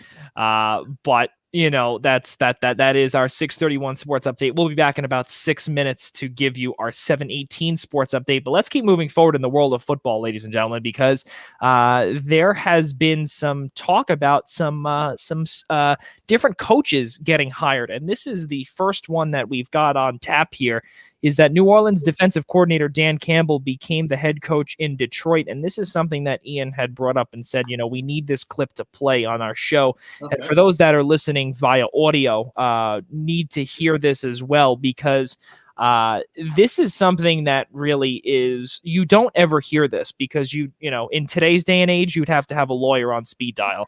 But for this, this is in my opinion, before we get to this, is the greatest thing that you will ever see in the decade of 2020, because it simply does not exist anymore. Take a peek / listen. I wanted this job bad because I felt like I knew this community. I played here. All right. Here's what I know. Just as an overall philosophy, you're going to say, well, what's this team going to be? What's it not going to be? Here's what I know. All right. I know that Detroit's made up of great people, some really good people. All right. This community is strong. This place has been kicked. It's been battered. It's been bruised. And I can sit up here and give you coach speak all day long. I can give you, hey, we're going to win this many games. I can't. None of that matters, and you guys don't want to hear it anyway. You've had enough of that shit. So excuse my language. All right. Here's what I do know, is that this team is going to take on the identity of this city. All right. And this city's been down, and it found a way to get up. All right. It's found a way to overcome adversity. All right. And so this team's going to be built on, we're going to kick you in the teeth. All right. And when you punch us back, we're going to smile at you. And when you knock us down, we're going to get up. And on the way up, we're going to bite a kneecap off. All right. And we're going to stand up. And then it's going to take 2 more shots to knock us down. All right. And on the way up, we're going to take your other kneecap, and we're going to get up. And then it's going to take 3 shots to get us down. And when we do, we're going to take another hunk out of you. Before long, we're going to be the last one standing. That's the greatest thing I've ever heard in my life. So Rob, there's no way that's the first time you heard that. That was absolutely the first time I've heard that. That's phenomenal. So let me tell you this. So folks, first off, we want to say we apologize for the profanity that's on here from, and it was literally just one S-bomb, but still, for those that are watching, this is an all-around rated G program, except for tonight. But let's be honest here. He spoke about how he loves this people. The city of Detroit is great. Well, I don't know if he went in. I don't know if he took a round. Has he been in Detroit? I was going to say I don't know if he's been in Detroit, but I don't know. Listen, let's be real here. How long was it when the Pontiac Silverdome was, or the not the it was the Silverdome. How long was that standing for? And where there were so many people, there were so many permits to demolish it. And I think it was standing for nearly 20 years after that it was, that they left to go to Ford Field. But anyway, I digress. What I'm trying to say is that Dan Campbell, maybe you were the guy that put some bounties on, when New Orleans around that area. Do you know anything about Greg Williams in that time? Who knows? But all I know is that, all I know is that was probably one of the greatest speeches that I've heard. And I think that, again, in today's day and age, it simply does not fly. But I love that. Full transparency to all that are out there. I love that. And it's a shame that we don't see it anymore because people get offended by it. And, it's really a shame that is the case. But let's be honest here. When's the last time that Detroit won a Thanksgiving football game? They get kicked in the teeth every single year. Will they bounce back up? Well, we'll see what Dan Campbell has to say about it. Ian Schraier, talk about that press conference, and not only the press conference, but just to see that, could he change that identity in that locker room just from that one speech? I'm going to say yes, because it actually has happened before, and the head coach that did it is now the former defensive coordinator of the Philadelphia Eagles, and Jim Schwartz. Like, Jim Schwartz came in when he was the head coach of the Detroit Lions and was ready to knock heads. I mean, we remember the play where when Ndamukong Suh, shortly after he got drafted by the Lions, was stepping on Aaron Rodgers' hands. I mean, these and his head. Yeah. I mean, these were players that, Jim Schwartz was coaching where he just had a no holds barred attitude. There were points where he wasn't shaking head coach's hands, at the end of games. I mean, the thing is this works to a point. It works when you're winning. Like the same thing with the new head coach of the New York Jets. He's all gas, no brake. I love the attitude. I love the enthusiasm. I love the drive, but it only works to a point. I mean, look, Dan Campbell, great. Kudos to you on being candid. I mean, it's one of my favorite interviews in terms of a coach's press conference to open the season. Usually you hear things like that after you suffer some sort of gut-wrenching loss. Instead, he decided to do it as an introduction to the people of Detroit to tell you, well, if you knock us down, we're going to take a kneecap. And then we're just going to slice your leg off while we're at it and just beat you. We're just going to basically beat the living CRAP out of you. And look, Joey's right. We don't see it a lot anymore because a lot of people take offense to it. You'll see a lot of opposing teams use it to drive them and say, look, listen, this is what the head. Who was it? I believe it was at the time Lovie Smith. I can't remember which coach it was that came in with Chicago.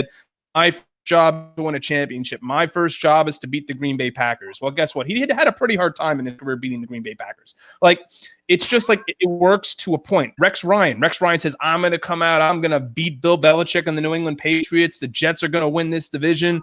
The Jets never won the division in Rex Ryan's tenure as a head coach of the Jets. They did beat New England en route to their second AFC Championship game appearance, but it works to a point. Once you start losing, that attitude doesn't work anymore.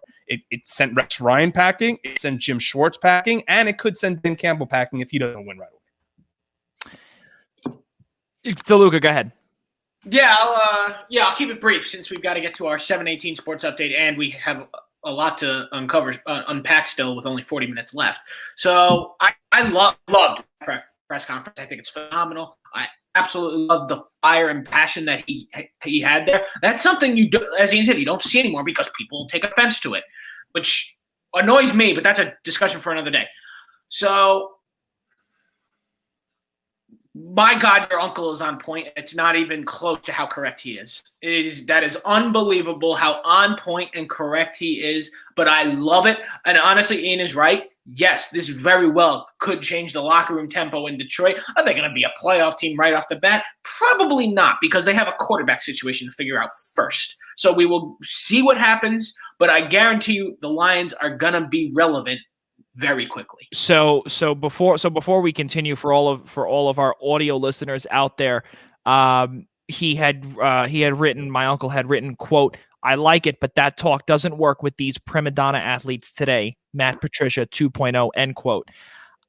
Yeah, he's not wrong there. He's really not wrong there because you know what? I mean, it's, they could say that there was some locker room problems. They could say that there was whatever, like Darius Slay when he had come over in the trade from Detroit to Philadelphia, he had said that Matt Patricia was just, it was just a negative environment. He couldn't keep the locker room intact. He couldn't do it. Yep. I agree with you, Joey.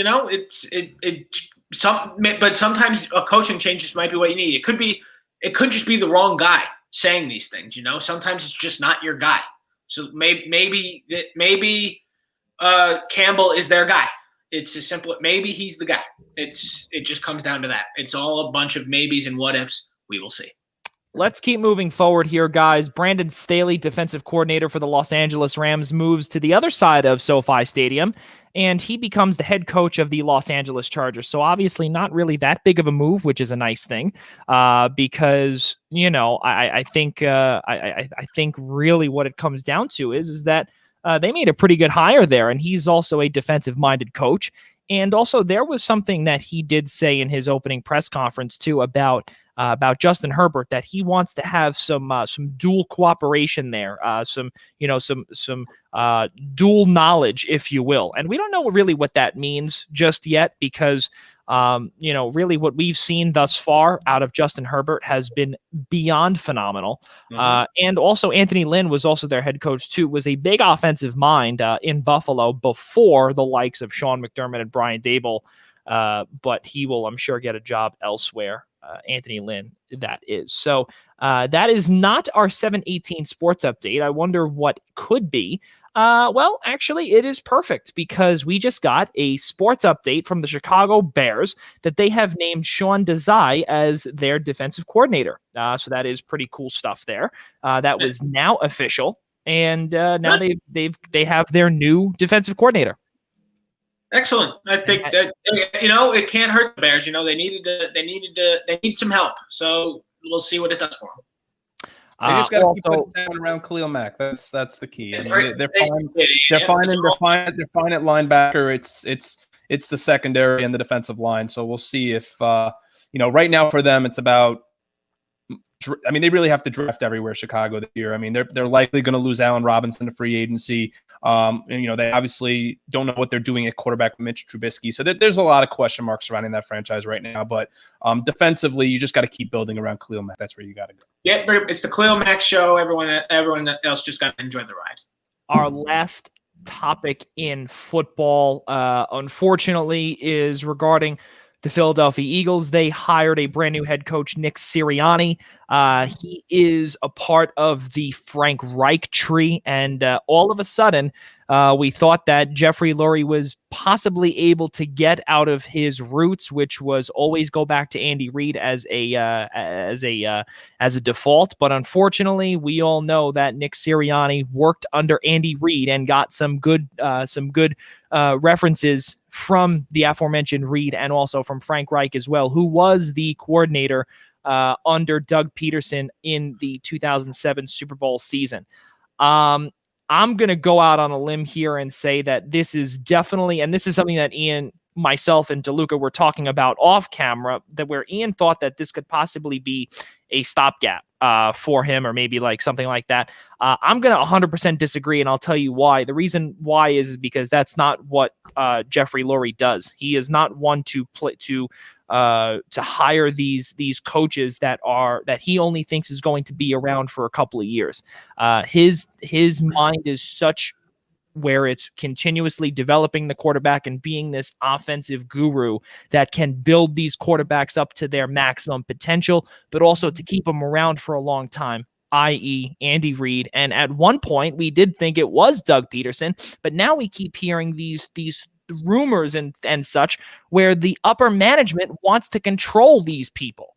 And that's not going to cut it. And that's not going to cut it with any single coach. And I wouldn't be surprised, in my opinion, if that he at some point, Nick Sirianni this is, might get sick and tired of that. And he's never worked for the Eagles, but He does know Andy Reid. He's worked under him, and he is a part of this tree that Jeffrey Lurie never seems to turn away from.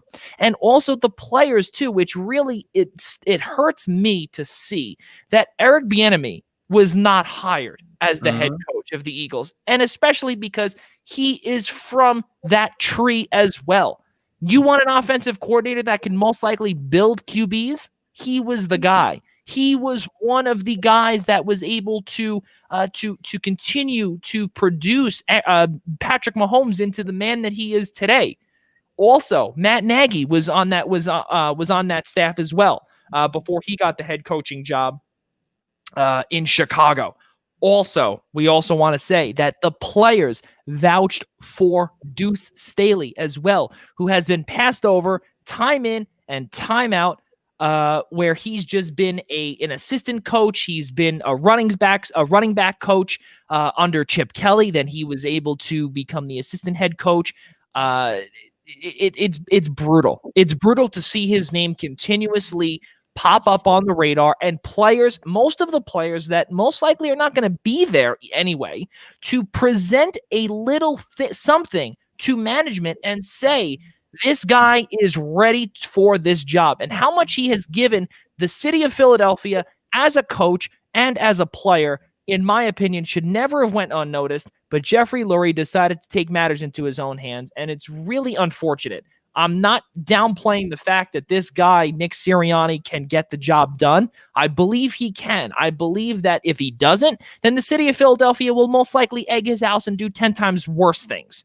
Okay? And they will find out where he lives. There's no doubt about it. Eagles fans know how to do it. It's not that hard to find where someone lives. It really isn't.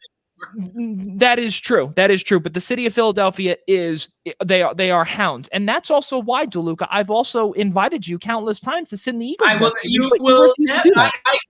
like breathing. I like surviving. I like being on this planet. I like being on this show. If you want me, Joey, if you wanted to fire me, just say so. Don't invite people.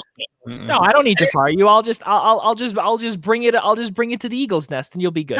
God help me. But no, I mean, look, if the Eagles wanted to go this route, they might as well have just hired Ian at this point. They're the same age, basically. See, you had brought that point up, and the point that you had brought up was of the age factor, but that doesn't really work out anymore because Sean McVay defied those odds. That's the problem. Does he? They can't. They don't score. The Rams literally have no offense. Ian Schraier, your thoughts? I just fail to see how I know the Philadelphia Eagles and their owner, Jeffrey Lurie, and their GM, Howie Roseman, can't avoid, like, they're such creatures of habit that they think because Frank Reich was able to transform Carson Wentz, okay, that this new offensive coordinator, Nick Sirianni, is going to be able to do the same thing. This is a guy who spent only 2 seasons as an offensive coordinator under Frank Reich. Before that, he spent 4 years, and keep in mind, one of those years was this past season with Phillip Rivers. Okay, so before that, he spent 4 years coaching quarterbacks. 2 years of 4 coaching quarterbacks for the Chargers. Who the quarterback was at the time? Phillip Rivers. So he really has not had any experience transforming an offense. I mean, there's so many questions right now surrounding the Philadelphia Eagles. A, who's your starting quarterback in 2021 right now? Is it Carson Wentz or is it Jalen Hurts? Okay, because when Doug Peterson was still the coach, there was a fractured relationship there. There's supposedly still a fractured relationship. So are they going to look to unload Wentz? Is Jalen Hurts, since he started the last few games, is he the starting quarterback in 2021? Team is also $50 million over the cap. Okay, where are you building up from? Okay, this is why I feel this is a stopgap. And I guess Joey, being the Eagles fan that he is, might have a little bit more insight than I do with regards to this topic. However, I just look, the Eagles have never been a team just to lay down and die and say we're going to be a last place team for a few years, and that's okay because we're rebuilding. But this just feels to me like a stopgap coaching hire. This to me seems like a coach that could be here for 2 or 3 years, lead this team through a potential rebuild because they are so far dead in terms of being over the cap because of Carson Wentz's gargantuan contract that they can't literally spend money anywhere else. They don't need to have money right now to pay their draft picks for 2021. So to me, this was definitely the least sexiest hire of. I mean, at one point, I think we all thought Detroit's hire was the least sexiest hire. No. The Eagles now have the least sexiest hire of any of them. And considering they were interviewing Josh McDaniels, who I think at this point is never getting a head coaching job after, he fell flat on his face a decade ago with the Broncos. They did interview Eric Bieniemy. I mean, they interviewed they interviewed Deuce Staley. Like there were names there. There were proven names there. You went out and got a guy that has 2 years of offensive coordinator experience because in some way there's some association to Andy Reid. I don't know if this guy is there. Ian, while that's all of that's music to my ears as a Giants fan, that the Eagles are just flat out terrible right now.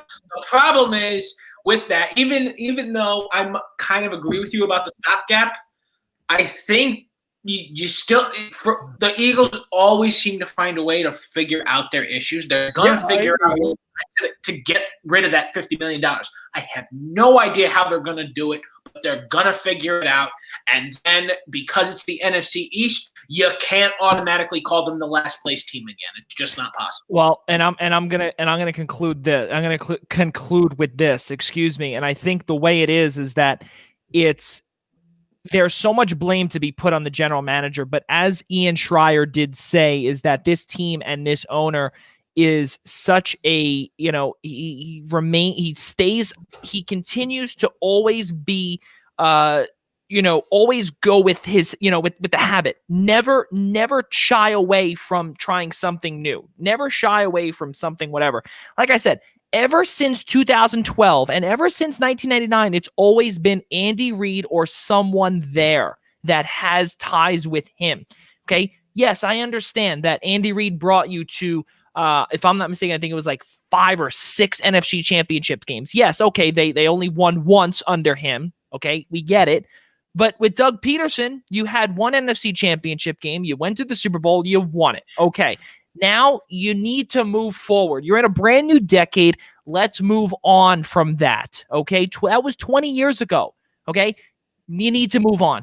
Howie Roseman needs to take a lot of the blame for the guys and the personnel that he has signed. Deshaun Jackson being one, Alshon Jeffrey being another.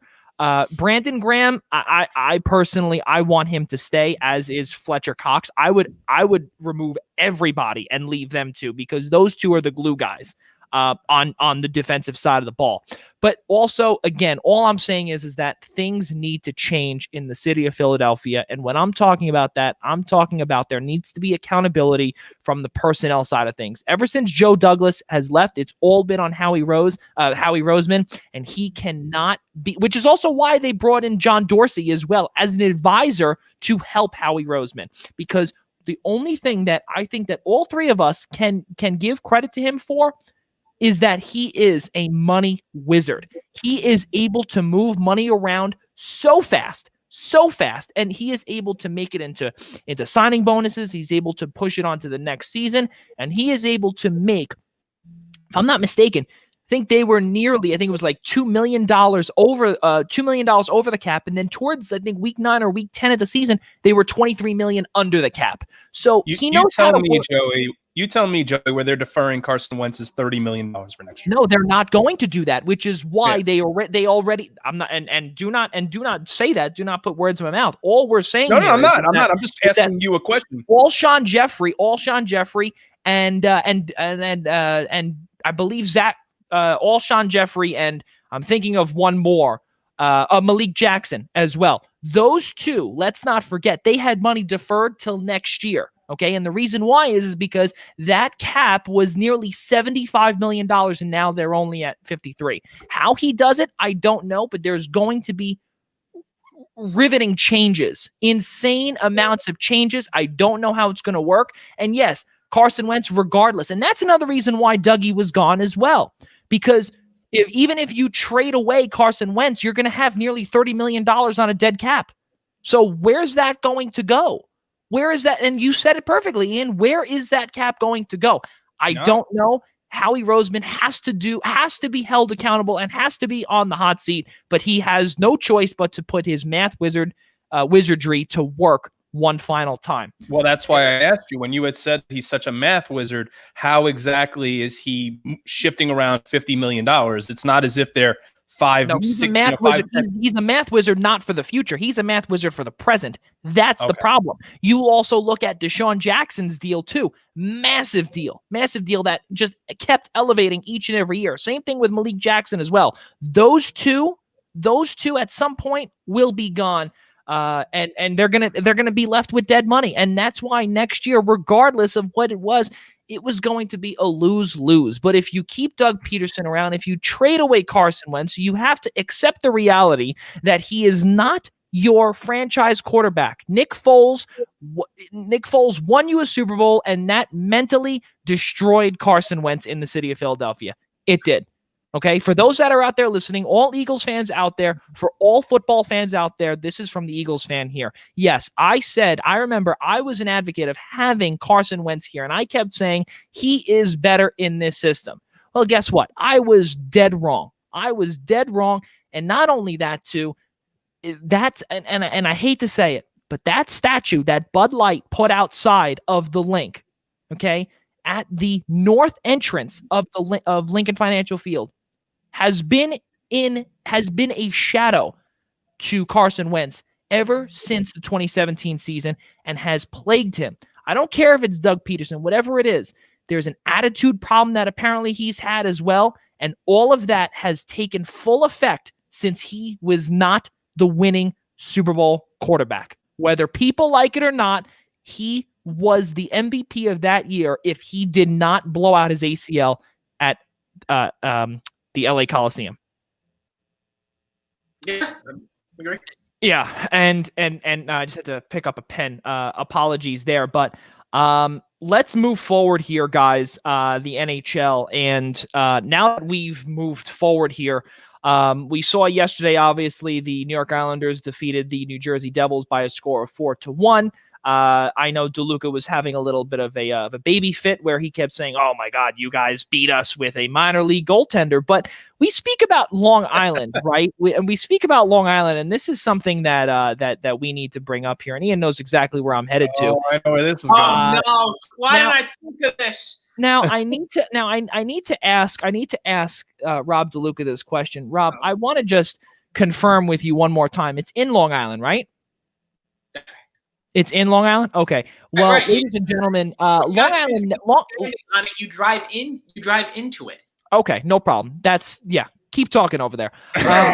Listen, all I know is that Long Island native and ESPN broadcaster, as well as the voice of the Long Island Nets, who Ian had on his interview series episode, Kevin Dexter, thinks otherwise. This is the video that we have been talking about for nearly 48 hours, and DeLuca has been trying to pull it out of us.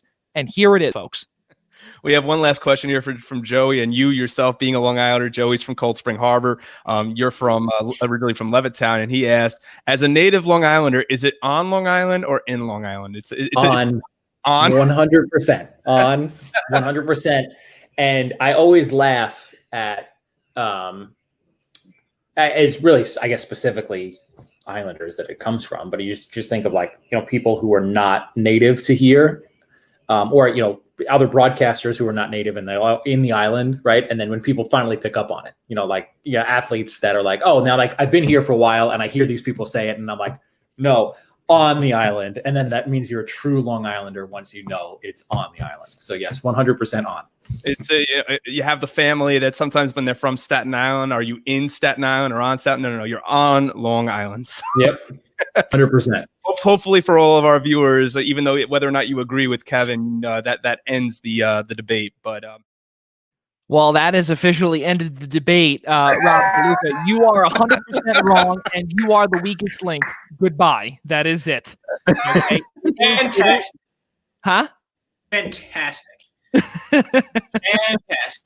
It is on Long Island, and that is what happened last night, where the New York Islanders did defeat the Devils 4-1. But there has been some bigger news in the world of hockey, ladies and gentlemen, where there was something yesterday that we saw in Columbus with Pierre-Luc Dubois, where we know that there was a lot of chatter. And I remember we brought this up with Dave Pagnotta and DB Dennis Bernstein about the fact that Columbus Jarmo Kekalainen did sign Pierre-Luc Dubois to a 2-year, $10 million contract, $5 million AAV. And we thought that it was maybe something in the Columbus organization, or maybe it was Pierre-Luc Dubois. I did not get the video of this, and I should have. That was my fault. I as I'm speaking about it, I realized that I didn't get it. So I apologize to our viewers out there. But there was a segment out there on Fox Sports Ohio that showed the lackluster performance in the 3 minutes, 35 seconds. I think DeLuca knows exactly what I'm talking about, and as does Ian, that it showed how Pierre-Luc Dubois was skating around as if that he was on an ice skating rink with his 4-year-old. To me, that is embarrassing as a National Hockey League number one center. You're getting paid to be a number one center, and also you're paying to be the franchise of this Columbus Blue Jackets organization. And we heard yesterday Anson Carter on NBCSN believed that John Tortorella was at fault for whatever. But I thought I didn't see the whole thing. I did not see this video until today. And when I heard him last night say, well, maybe Torts is saying the wrong things, or maybe, it's him behind the bench because he's very difficult to play for. I don't know. I think that, again, this has to do with the mentality of the offensive thing here that is really agitating certain people in the world of hockey, in the world of sports. And Pierre-Luc Dubois is one of those that he just does not care. He just does not care. And in that 3 minutes, 35 seconds, when he was skating in the defensive zone, that's a problem. He was not even going after the puck against Tampa Bay. Yeah. Rob DeLuca, I want to start with you. Yeah, so I watched this. I watched it. I saw the clip myself on NBC Sports of his final shift of the game in the first period. He wasn't there. I did not stutter or typo or make a mistake in my sentence there. His final shift of the game in the first period is exactly what happened. He did not see ice time for the second or third period, and you could see him acting like kind of a jerk on the bench too, just like he's like he's like twiddling his thumbs, not caring. And his last shift, oh my God, he's running into his own teammates. He's intentionally playing sloppy. Dude, you're trying to get out of here? That's not going to help your trade stock. If you're looking around playing like that. I mean, look, everyone knows he's an elite player, but this is not something that you just do. You don't act like you're 5 years old until you get traded. That's going to hurt yourself in the eyes of other teams. And let me just put this on the record. You're 22 years old and you played for Columbus, so obviously you haven't won anything. So where do you even get the right to demand a trade like from this team? You're still a restricted free agent, and you haven't really done anything that special. So I don't understand why Columbus is going to lengths to try to accommodate this. To be perfectly honest, that's on management. I absolutely do not blame John Tortorella for anything he is saying. Yes, Torts is essentially a madman, and hilarious to say the least. Yeah, he's nuts. Everyone loves it. But yeah, look, I do not fault John Tortorella for anything he has said, because after seeing the way he played those 3 minutes last night, ridiculous.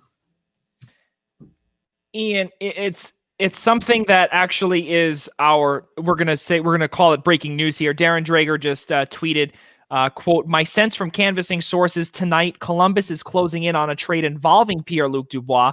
It's a complicated process that could be resolved as early as tomorrow. Teams have been told they're out. Hard to say who's in, but it's believed Winnipeg is among them." So going back to last night's game, Ian, you look at what Pierre-Luc Dubois did, and I think that he is basically forcing Jarmo Kekalainen to do whatever it takes, whatever it is, even if it's a lackluster return. The problem that I have here is that Columbus gets zero free agents, and they rely on these big draft picks. So you have to maximize the deal here. You have to get as much as you can, because after him, you don't really have that much. You have Max Domi, who was just traded, let's not forget, for Josh Anderson 1-for-1 in the summer. In October. No, look, that's all right. I mean, I never thought that in the NHL we would ever see this type of prima donna like attitude. Yeah. That a player at 22 years old, making as much money as he is, a year removed from in a shortened season, no less, from a 60-point season. But he wants out, and I'm not trying to say that the way he performed on the ice should validate that. I mean, he's basically pulling his own James Harden, I want out of Houston type soap opera here in Columbus. But he's also, and this goes back to the point that you were saying before, both of you, Joey and Rob, that he is playing for a coach that demands accountability, that demands respect. Yes, he's a madman, but that's what he demands. And if you're not going to go out there and give your full 100%, guess what? You're not going to play. I mean, as a New York Rangers fan, I saw that for years. Guys don't go out there. Guys don't give out their full 100%. You're going to sit. And Tortorella does not care how much money you make. He could care less if you put up 30 goals the season before. It does not matter. You don't perform, you don't play. And it's just like, to the respect of Pierre-Luc Dubois pulling what he's pulling, he's in the one city and playing for the one coach that this kind of I should say, yeah, I get your point. It just does not work with. Okay, like you pick the one you're playing for the one coach out of every other coach in the National Hockey League that does not tolerate this. Okay, so, but to Rob's point, what are you doing for your trade stock? I disagree, because almost half the teams in the National Hockey League want this guy on their team. Winnipeg's one of them. Yeah. The Rangers are another one. That was also before last night occurred. Well, look, I still think, even despite what he's doing on it, or what he's lacking to do on the ice, is there are teams out there that need a player like this to bolster their franchise offensively. Like, you look at a team that I know we want to discuss tonight, like Montreal. Right. And his presence to with a Nick Suzuki, and see exactly what that does for the Canadiens. Teams like Anaheim are interested. The Flyers. Imagine adding him to the Flyers or the Capitals and putting a Pierre-Luc Dubois there. I mean, I think Winnipeg is such an interesting name, though they're interested because they're shopping Patrick Laine. So what? So you want to tell me why you want to trade Laine, but you want to bring in a 22-year-old forward to replace him? It doesn't really add up to me in that respect. Maybe Joey might have a little more insight on that than I do, but this is, I mean, I don't think he's ruining his stock. I think he's eventually. The reason why that I bring up about ruining the stock is because you have the video, and I wish I could pull it up right now, but I can't, because again, we are running short on time. But the video explicitly shows that he's literally skating around and he's getting pushed around, no less. He's getting pushed around by the likes of Mikhail Sergachev, the likes of Jan Ruta. He's getting, and I think Matthew Cirelli. Excuse me, Anthony Cirelli. Anthony Cirelli. Cirelli, yes. He's getting pushed around by these guys in these shifts that, unfortunately, it simply is not. It's not good. And I think that people can easily make an argument and say, well, if this guy, because again, he's only getting paid $5.5 million. And not only that, as Ian brought up, and you made it very clear, that this prima donna attitude does not really happen in the NHL. So what could happen if, let's say, he were to go to a New York Rangers, to an Anaheim Ducks team, or to a Winnipeg? Can I just jump in there for a second? I see where you're going with the question. He's definitely pulling this prima donna attitude to try to go to a winning franchise or a team that's on the rise. I mean, Joey, you said it yourself. I'm not saying that there's any reason that any franchise type player should be pulling this. Okay, there's no excuse for not giving it your role and earning every cent of your contract, but that's exactly what he's doing. He's basically throwing a fit, saying, I don't want to play for a team right now that doesn't have a chance. He wanted out the second that Artemi Panarin signed with the Rangers. He didn't. This is a team that does not get free agents, that has to build through the draft, is not a big market team, will not spend like a big market team. That's the thing, though. That's the thing. It is debatable when it comes to trading. Yeah.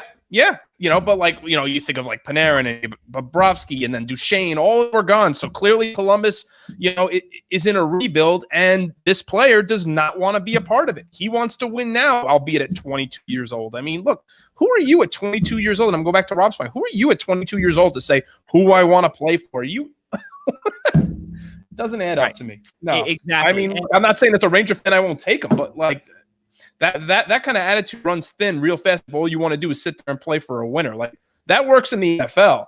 That might work in the NBA. That might even work in Major League Baseball. That does not work in the National Hockey because you just don't see it. Right. And also the atmosphere is not like that either. It's simply not there. And also, let's not forget, you can't demand a lot of money either because there's not a lot of money to give in the National Hockey League either. That's another thing too. And Winnipeg right now, they also have, let's not forget, they actually just traded for Paul Stastny as well. Okay. We also have to remember too, they did have at one point their third line center, who was going to be there for nearly, I would say, another 4 or 5 years in Brian Little. Okay. We also remember how he got hurt and his career essentially ended when a puck went to his ear and pretty much destroyed his entire right side. And he can't hear. Okay. He cannot hear for the rest of his life, most likely. Okay. He's having problems with his head too, with his mental health as well from this rumors and that's rumors. Okay. But he has suffered a lot from what we've read. Reports are out there that he has suffered major hearing loss as well in that one ear. And that is a big problem. So now they're a little thin on the on the center front. You have Blake Wheeler, who shifts from right wing to center. You also have Paul Stastny, who they just traded for, who's finishing off of a $6.5 million contract, which was originally signed in Winnipeg. Don't forget also, you also have Mark Scheifele as well and Adam Lowry. But okay, you have really 3 centers. You need that fourth because Adam Lowry, you can put him down to the fourth, and that can be one of the best 1 through 4 centers or center line combo in the entire National Hockey League. If you were to add Pierre-Luc Dubois alongside of Blake Wheeler, that would be something. But again, as we did say, a lot of movement going around, and from what we saw here and our breaking news here from Darren Drager is that something could be in the works. But we do have some more breaking news here from 749. Aaron Portsline tweets, told Columbus's Pierre-Luc Dubois will be a healthy scratch tomorrow against Tampa Bay if he is that tells you all you need to know on the Blue Jackets roster. But it looks to me like Jarmo Kekalainen's hand has been forced, and it looks as if that patient approach is now beginning to ramp up a bit. And now it looks as if that we are going to see Pierre-Luc Dubois on his way out of Columbus. We saw it with Taylor Hall last year. That is just the way things go. Scratch him from the lineup. It's pretty much clear. Yeah. Big news stuff, fellas. Big news here for Major League Baseball. George Springer signs the biggest contract in Toronto Blue Jays history. 6 years, $150 million deal. I know Ian's not that happy about it, but at that point, you look at that number for a 30-year-old. What about us? We have to deal with them now. But again, fans, we have to deal with them like 15 times a year now.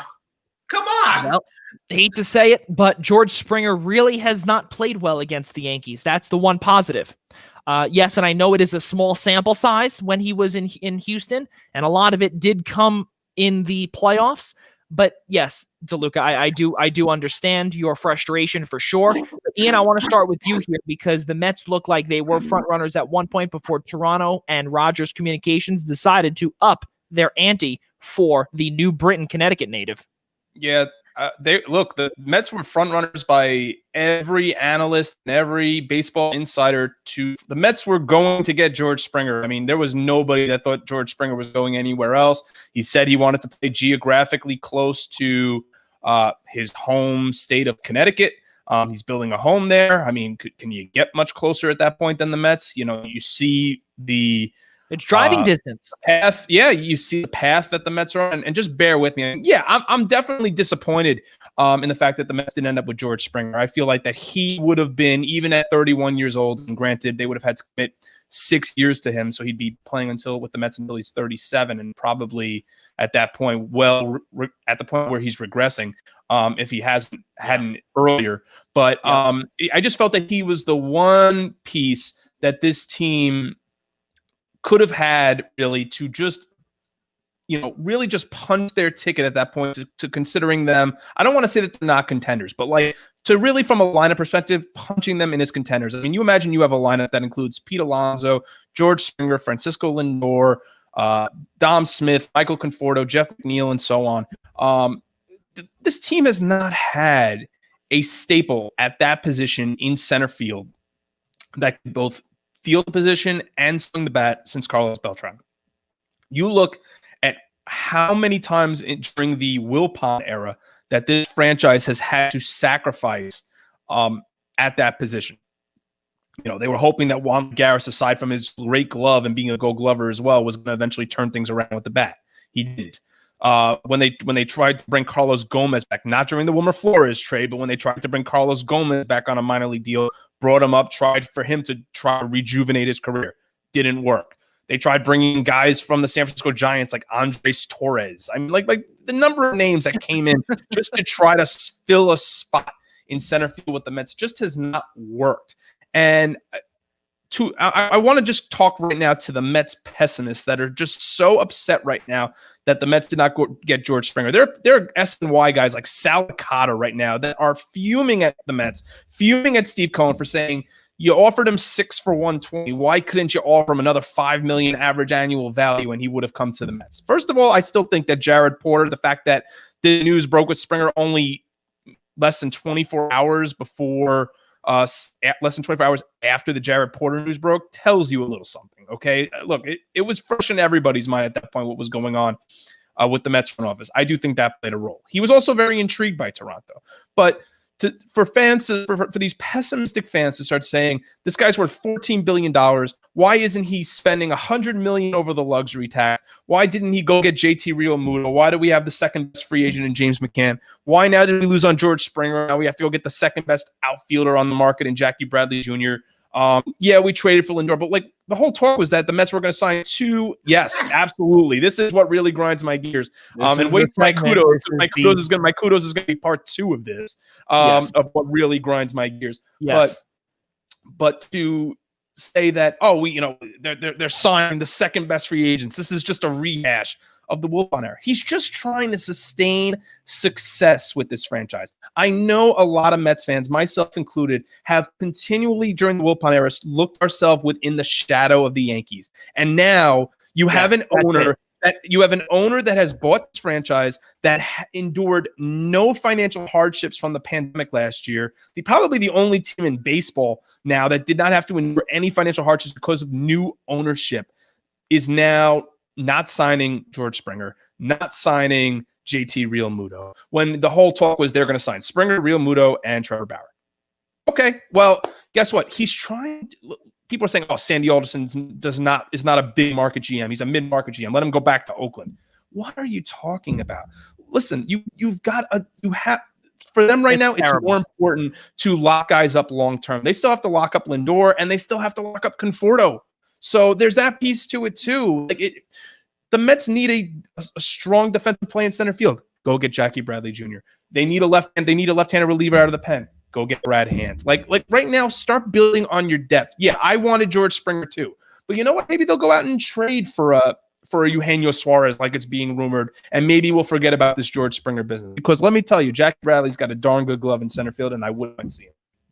Let me tell you something, too, before we get to DeLuca to finish this one off. But also, you have to look at the fact that also Steve Cohen had come out publicly, and said that it's going to take time to rebuild the farm system. This I find amazing, okay? He went back at fans when fans were tweeting at him and said, why did you not trade for Yu Darvish? Why did you not trade for Blake Snell? What are you doing that the San Diego Padres are doing? And what was his answer? The Padres farm system is much more blossomed than his own. He acknowledged the fact that it's going to take years to get his farm system back to where it has to be. He knows where it has to be. He's hired so many people, guys, and this is something else also. He hired a hitting coordinator that was for the Mets at one point, is now the farm director. So now he's mixing and matching certain people around okay, to ensure that he gets the best possible not only farm system, but he's getting the best possible team environment possible as well. Also, to bring up George Springer as well, I don't know, guys, the big thing that really comes to my mind, well, let's just say, for instance, you actually had Hyunjin Ryu, who actually played very well in the AL East. And I remember last year we were talking about this, guys, and I think it was either with Nick Partain or maybe with the two of you on here. But I remember saying Hyunjin Ryu was going to be an absolute bust in the AL East because this is the hardest division to pitch in. And guess what? He made mincemeat out of the AL East at times. He did fantastic. Okay? He flipped a few things around. He performed so well with Toronto. Let's not forget also, they're going to have a full year of Nate Pearson as well. Another year of Robbie Ray. They have a decent 1-4. Decent. Keyword, ladies and gentlemen, decent. Tanner Roark is far from good, far from decent. His heydays were back in Washington, but also they just signed Kirby Yates as well. Danny Jansen, another an up-and-coming superstar catcher as well. How about Kevin Biggio as well? How about Bo Bichette? How about Vlad Guerrero Jr.? Okay, now you're also going to move Lourdes Gurriel Jr. He's going to stay in left field. Teoscar Hernandez is probably going to go to designated hitter, while they still have a hole at third base. But do not be shocked if they go out and maybe make a couple of trades as well, because their farm system is very good as well. Also, do not forget, maybe Randall Grichuk might move to right field. George Springer will man center field. They've got a pretty good left to right. There's been rumors, Joey, that Grichuk also is a possible trade candidate as well. See, that's the thing. See, I don't know if that would be so smart, because they're not going to get much value of him because his contract is so big. That's the problem. And I think that that's the part where maybe Teoscar Hernandez or Lourdes Gurriel could potentially be on the move, because if you want pennies to the dollar, and we all know how the Canadian dollar is literally worth pennies to the dollar, it is I don't think you'd get much. I don't know if you get much for him, and you might get a couple of prospects for him. If you really want him off the books, then sure, then sayonara, Grichuk. But I mean, he's also been a fan favorite up there as well. And I could tell you from my time going to Toronto games and visiting my cousins, he is a fan favorite in the city of Toronto. Guys, let's keep moving forward here, as we are, as always, right over the 8 o'clock hour. We do appreciate you sticking around with us here on the Primetime Rundown alongside my guys Ian Schraier, Rob DeLuca. I'm Joey Jarzynka. We are live right now on the Eastern Observer, Apple Podcasts, Spotify, Google Play Store, and also iHeartRadio. Please be sure to subscribe to us there. And also, if you're watching, subscribe to us right now by searching I-95 Sports Network or the Primetime Rundown. We are there. Please do. Yeah, for sure. Yeah, that would be great. For those that are college basketball fans here, Seton Hall Butler, that game was supposed to go on tonight at 9 o'clock Eastern time on FS1. That game was postponed due to COVID within the Butler program. That is the second time that Butler, the Bulldogs, are on pause. Also, St. John's big win against UConn on Monday. Unfortunately, we don't have enough time to talk about that, but that was a massive 74-70 victory over the Huskies. The first time that they played them in 8 seasons, and they got a victory. The first road win in 21 years for the Johnnies in either XL at the XL Center or Gamble Pavilion. Also, they are playing Utah Valley tomorrow, a part of the Western Athletic Conference, the same conference as Gonzaga tomorrow, 4 p.m. FS1. They are favored by 14.5. I think it's a slightly different Western Conference, because Gonzaga plays in like the Pacific. I'm sorry, yes, WCC. I believe WCC is the West Coast. Yeah, West Coast. Technicalities, you know, that's the one bid conference, like Grand Canyon and all them. Yes, that's where Utah Valley comes from. That's my apologies there. Yeah. So regardless, though, Utah Valley is the team that they are going to be playing tomorrow, 4 p.m. on FS1. That is the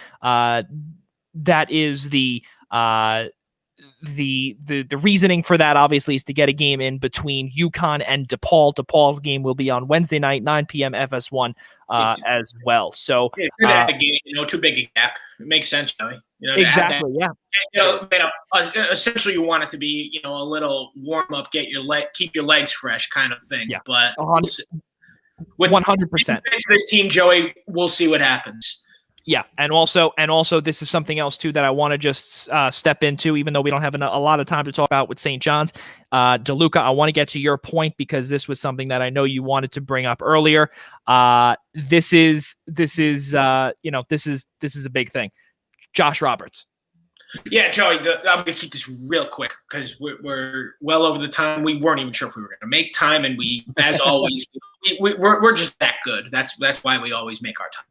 But look, this team wins with Josh Roberts, excuse me.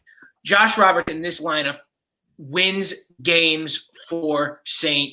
John's. It is that simple. I think Mike Anderson is finally seeing that, which is a good news for the rest of this season because let's be real. Look, he was getting benched in situations where, based on what's happened the last couple of games, he would have been very useful, and St. John's went on to lose those games. But now they used him in those situations, and St. John's went on to win those games. I guarantee you, I don't have the numbers with me right now, and I'm not going to go looking for them because of time. St. John's 1,000% wins more, and it's much better. Josh Roberts in the lineup. Keep it going, Anderson. Yeah. We have to realize. I also can't say enough either about the play of Posh Alexander because where would the Giants be without right now? Yeah. Him too. And it's really what he's been doing as well. But also, as DeLuca did say, we cannot shy away from the fact that Josh Roberts, once he was inserted back into the lineup, this team has completely reversed course. Really great stuff. Also, the use of Marcellus Earlington has gone from worse to fantastic. He also hit the game-winning 3 against the aforementioned Huskies, so that was pretty cool. And on top of it, too, that was a Martin Luther King matinee on national television on Fox. That was a big deal in terms of, and this is something that I want to give credit to Kevin Connolly of Storm the Paint, and also a fellow WSJU alum. He also said that this was a big deal also for both programs, and St. John's especially, because they got the win. They turned it around. They were down by 14 points. This is big for recruitment because of nationally televised stuff. Yes, I understand that MSG is not really the hype anymore. I think we have to realize, though, that this game on national television beating number 23 UConn, that's a big deal. Ladies and gentlemen, let's keep moving forward here. We are almost done here tonight, but we are going to get into a serious topic here, and that is going to be the kudos part. And the reason why we bring up the topic is because we'll let Ian discuss it, but this is a serious note of what really grinds his gears. And all joking aside, this is something that most fathers most likely will be able to relate to, and especially #girl dads as well will be able to relate to this. So, Ian, what really grinds your gears? Well, what really grinds my gears is what happened with Jared Porter, the no longer general manager of the New York Mets, and my kudos go out to the anonymous reporter. We don't know her name. We don't know much about her, but just the fact that she had reported Jared Porter for the reprehensible human being that he is. And this is just happening way too much in our business, in the sports business world, where, women are, I don't know what the correct word here to use would be, but just where it's just such a male dominated field. And that men feel that because it's such a dominating field where things are just swept continually under the rug, that men make passes at women, or there's just way too much. Just get right down to it. There's just too much sexual harassment going on in professional sports, and that it just needs to stop. And kudos to you, Jeff Passan and Mina Kimes, for bringing this to light. I know that and I'm sorry, just because this just as a father of a little girl, this just really brings up a lot of emotion for me as well. Is just that to know that someone else's daughter had experienced this, albeit that she's an adult, she's still the daughter of dad and of parents, and that to me it just it's just enough already. These things get swept under the rug, as I said. It's not. And you know what? Even kudos a little bit to MLB here for deciding that they're going to actually investigate into this. And I know that she was getting a lot of I don't want to say hate mail. That's the wrong word to use, but she wasn't. It was like, why were we waiting 4 years to report this? Because ESPN supposedly had this story for 4 years. This was her story, and she was allowed to report it when she wanted to. Because you know what? Because of Jared Porter and what Jared Porter did, and because she reported it, she basically had to walk into the office every day with eyes behind her back. And no one should ever have to do that. Okay? No one. No man in this business has ever had to do that, and no woman should ever have to do it either. And because of that, she should be able to tell her story when she wanted to. And what she did was she waited for Jared Porter to finally reach his dream job, and she threw down the hammer and said, you saw what you did to my career? Well, now I'm going to do the same to yours. And good for you for reporting it and for getting this man fired and for revealing him for the human being that he is. And I don't know if this man will ever get a job in Major League Baseball. He certainly doesn't deserve to, whether or not he apologized for his actions or not, because, once an abuser, always an abuser. But women should not have to fear for their careers. And this happens way too much. It's a lot of men throwing, quid pro quo, what can you do for me? I'll help you out, but what can you do for me? There's just no place for that in sports, in baseball, anywhere. And it just needs to be eradicated forever. So I wanna say kudos to you, Ian, for being able to to say that with a straight face as a #girl dad that you are. You have to really have some empathy towards the other father in this side here, but also the girl too. It's disgraceful, and I think and you had brought up there's really no place for it in sports. I think there's no place for it anywhere. And really that was the word I wanted to add in there. And I don't want to put words in your mouth, but I think that really anywhere is something that I know you wouldn't fight me on this. Anywhere, this should never be. Anywhere, regardless of wherever it is. But also for those that do not know, this man sent 62 text messages to this anonymous woman, and then also sent an explicit photo of his body to her, and as the final cherry on the cake, if you will. And I mean, I can tell you this: I know, I don't know, four text messages maybe. Girl's not interested. 62? Come on. This is also, Joey, someone he met on a 90-second elevator ride in Yankee Stadium 4 years ago. They exchanged business cards and began with only knowing her for 90 seconds, started to text her lewd photos, improper text messages, sexually harassing this woman after meeting her. There's no place in it in general, but you met her for 90 seconds on an elevator and thought that you had the wherewithal and the power to do that without being caught. It just shows the type of person that Jared Porter is, and I to that point, I have no kudos for this week. My kudos goes to Ian for being able to say that with a straight face. I'm not gonna lie to you. But also I want to bring this to Rob DeLuca, because even though this grinds Ian's gears, I'm the only child. DeLuca, you have 2 sisters, so this is something that I know may be hard for you to even say too, but you got to also put yourself in her shoes as well. You have 2 sisters. Think about your father. Yeah, absolutely. I know my father would be in the same boat as Ian right now. I'm even in the same boat as Ian. I mean, I don't have a daughter, but I don't have children. I'm only 25 years old and single. But nonetheless, this is ladies, I have Rob's phone number if you're interested. That's right. This is detestable. This is disgusting. This has to stop, plain and simple. I commend Ian for getting through that. That could not have been easy. He has a 2-year-old daughter. I'm sure that's his entire world. Would do anything for her.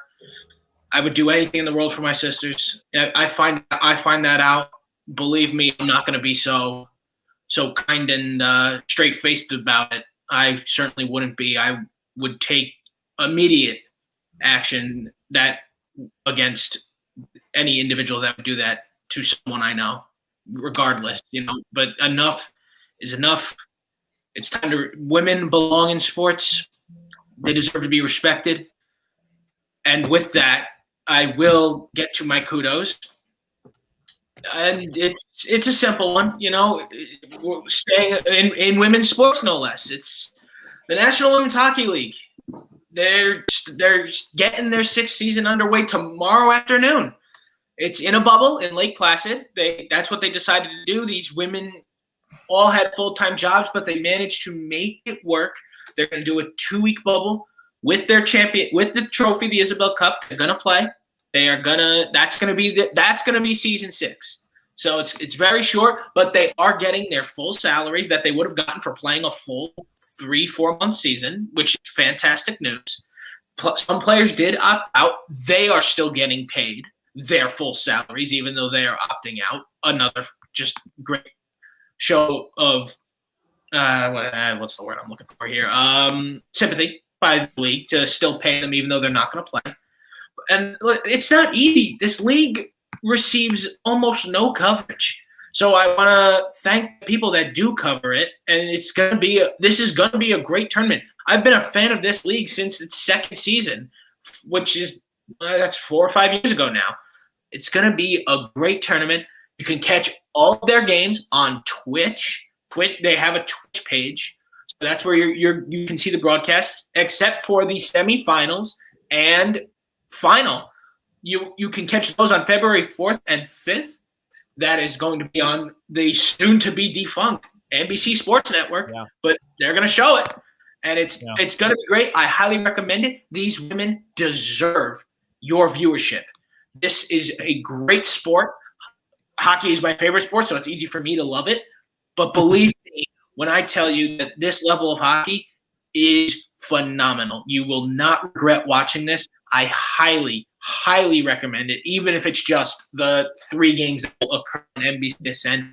Give them a chance, and I'll end it. I am a Riveters fan, so Metropolitan Riveters, let's go get that Isabel Cup, baby. Come on.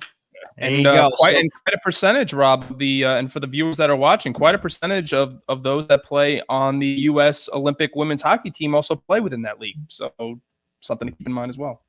Yeah, not exactly anymore, but they nonetheless, the Olympians form their own kind of thing. That's another story for another time. But these women all have tremendous hockey talent.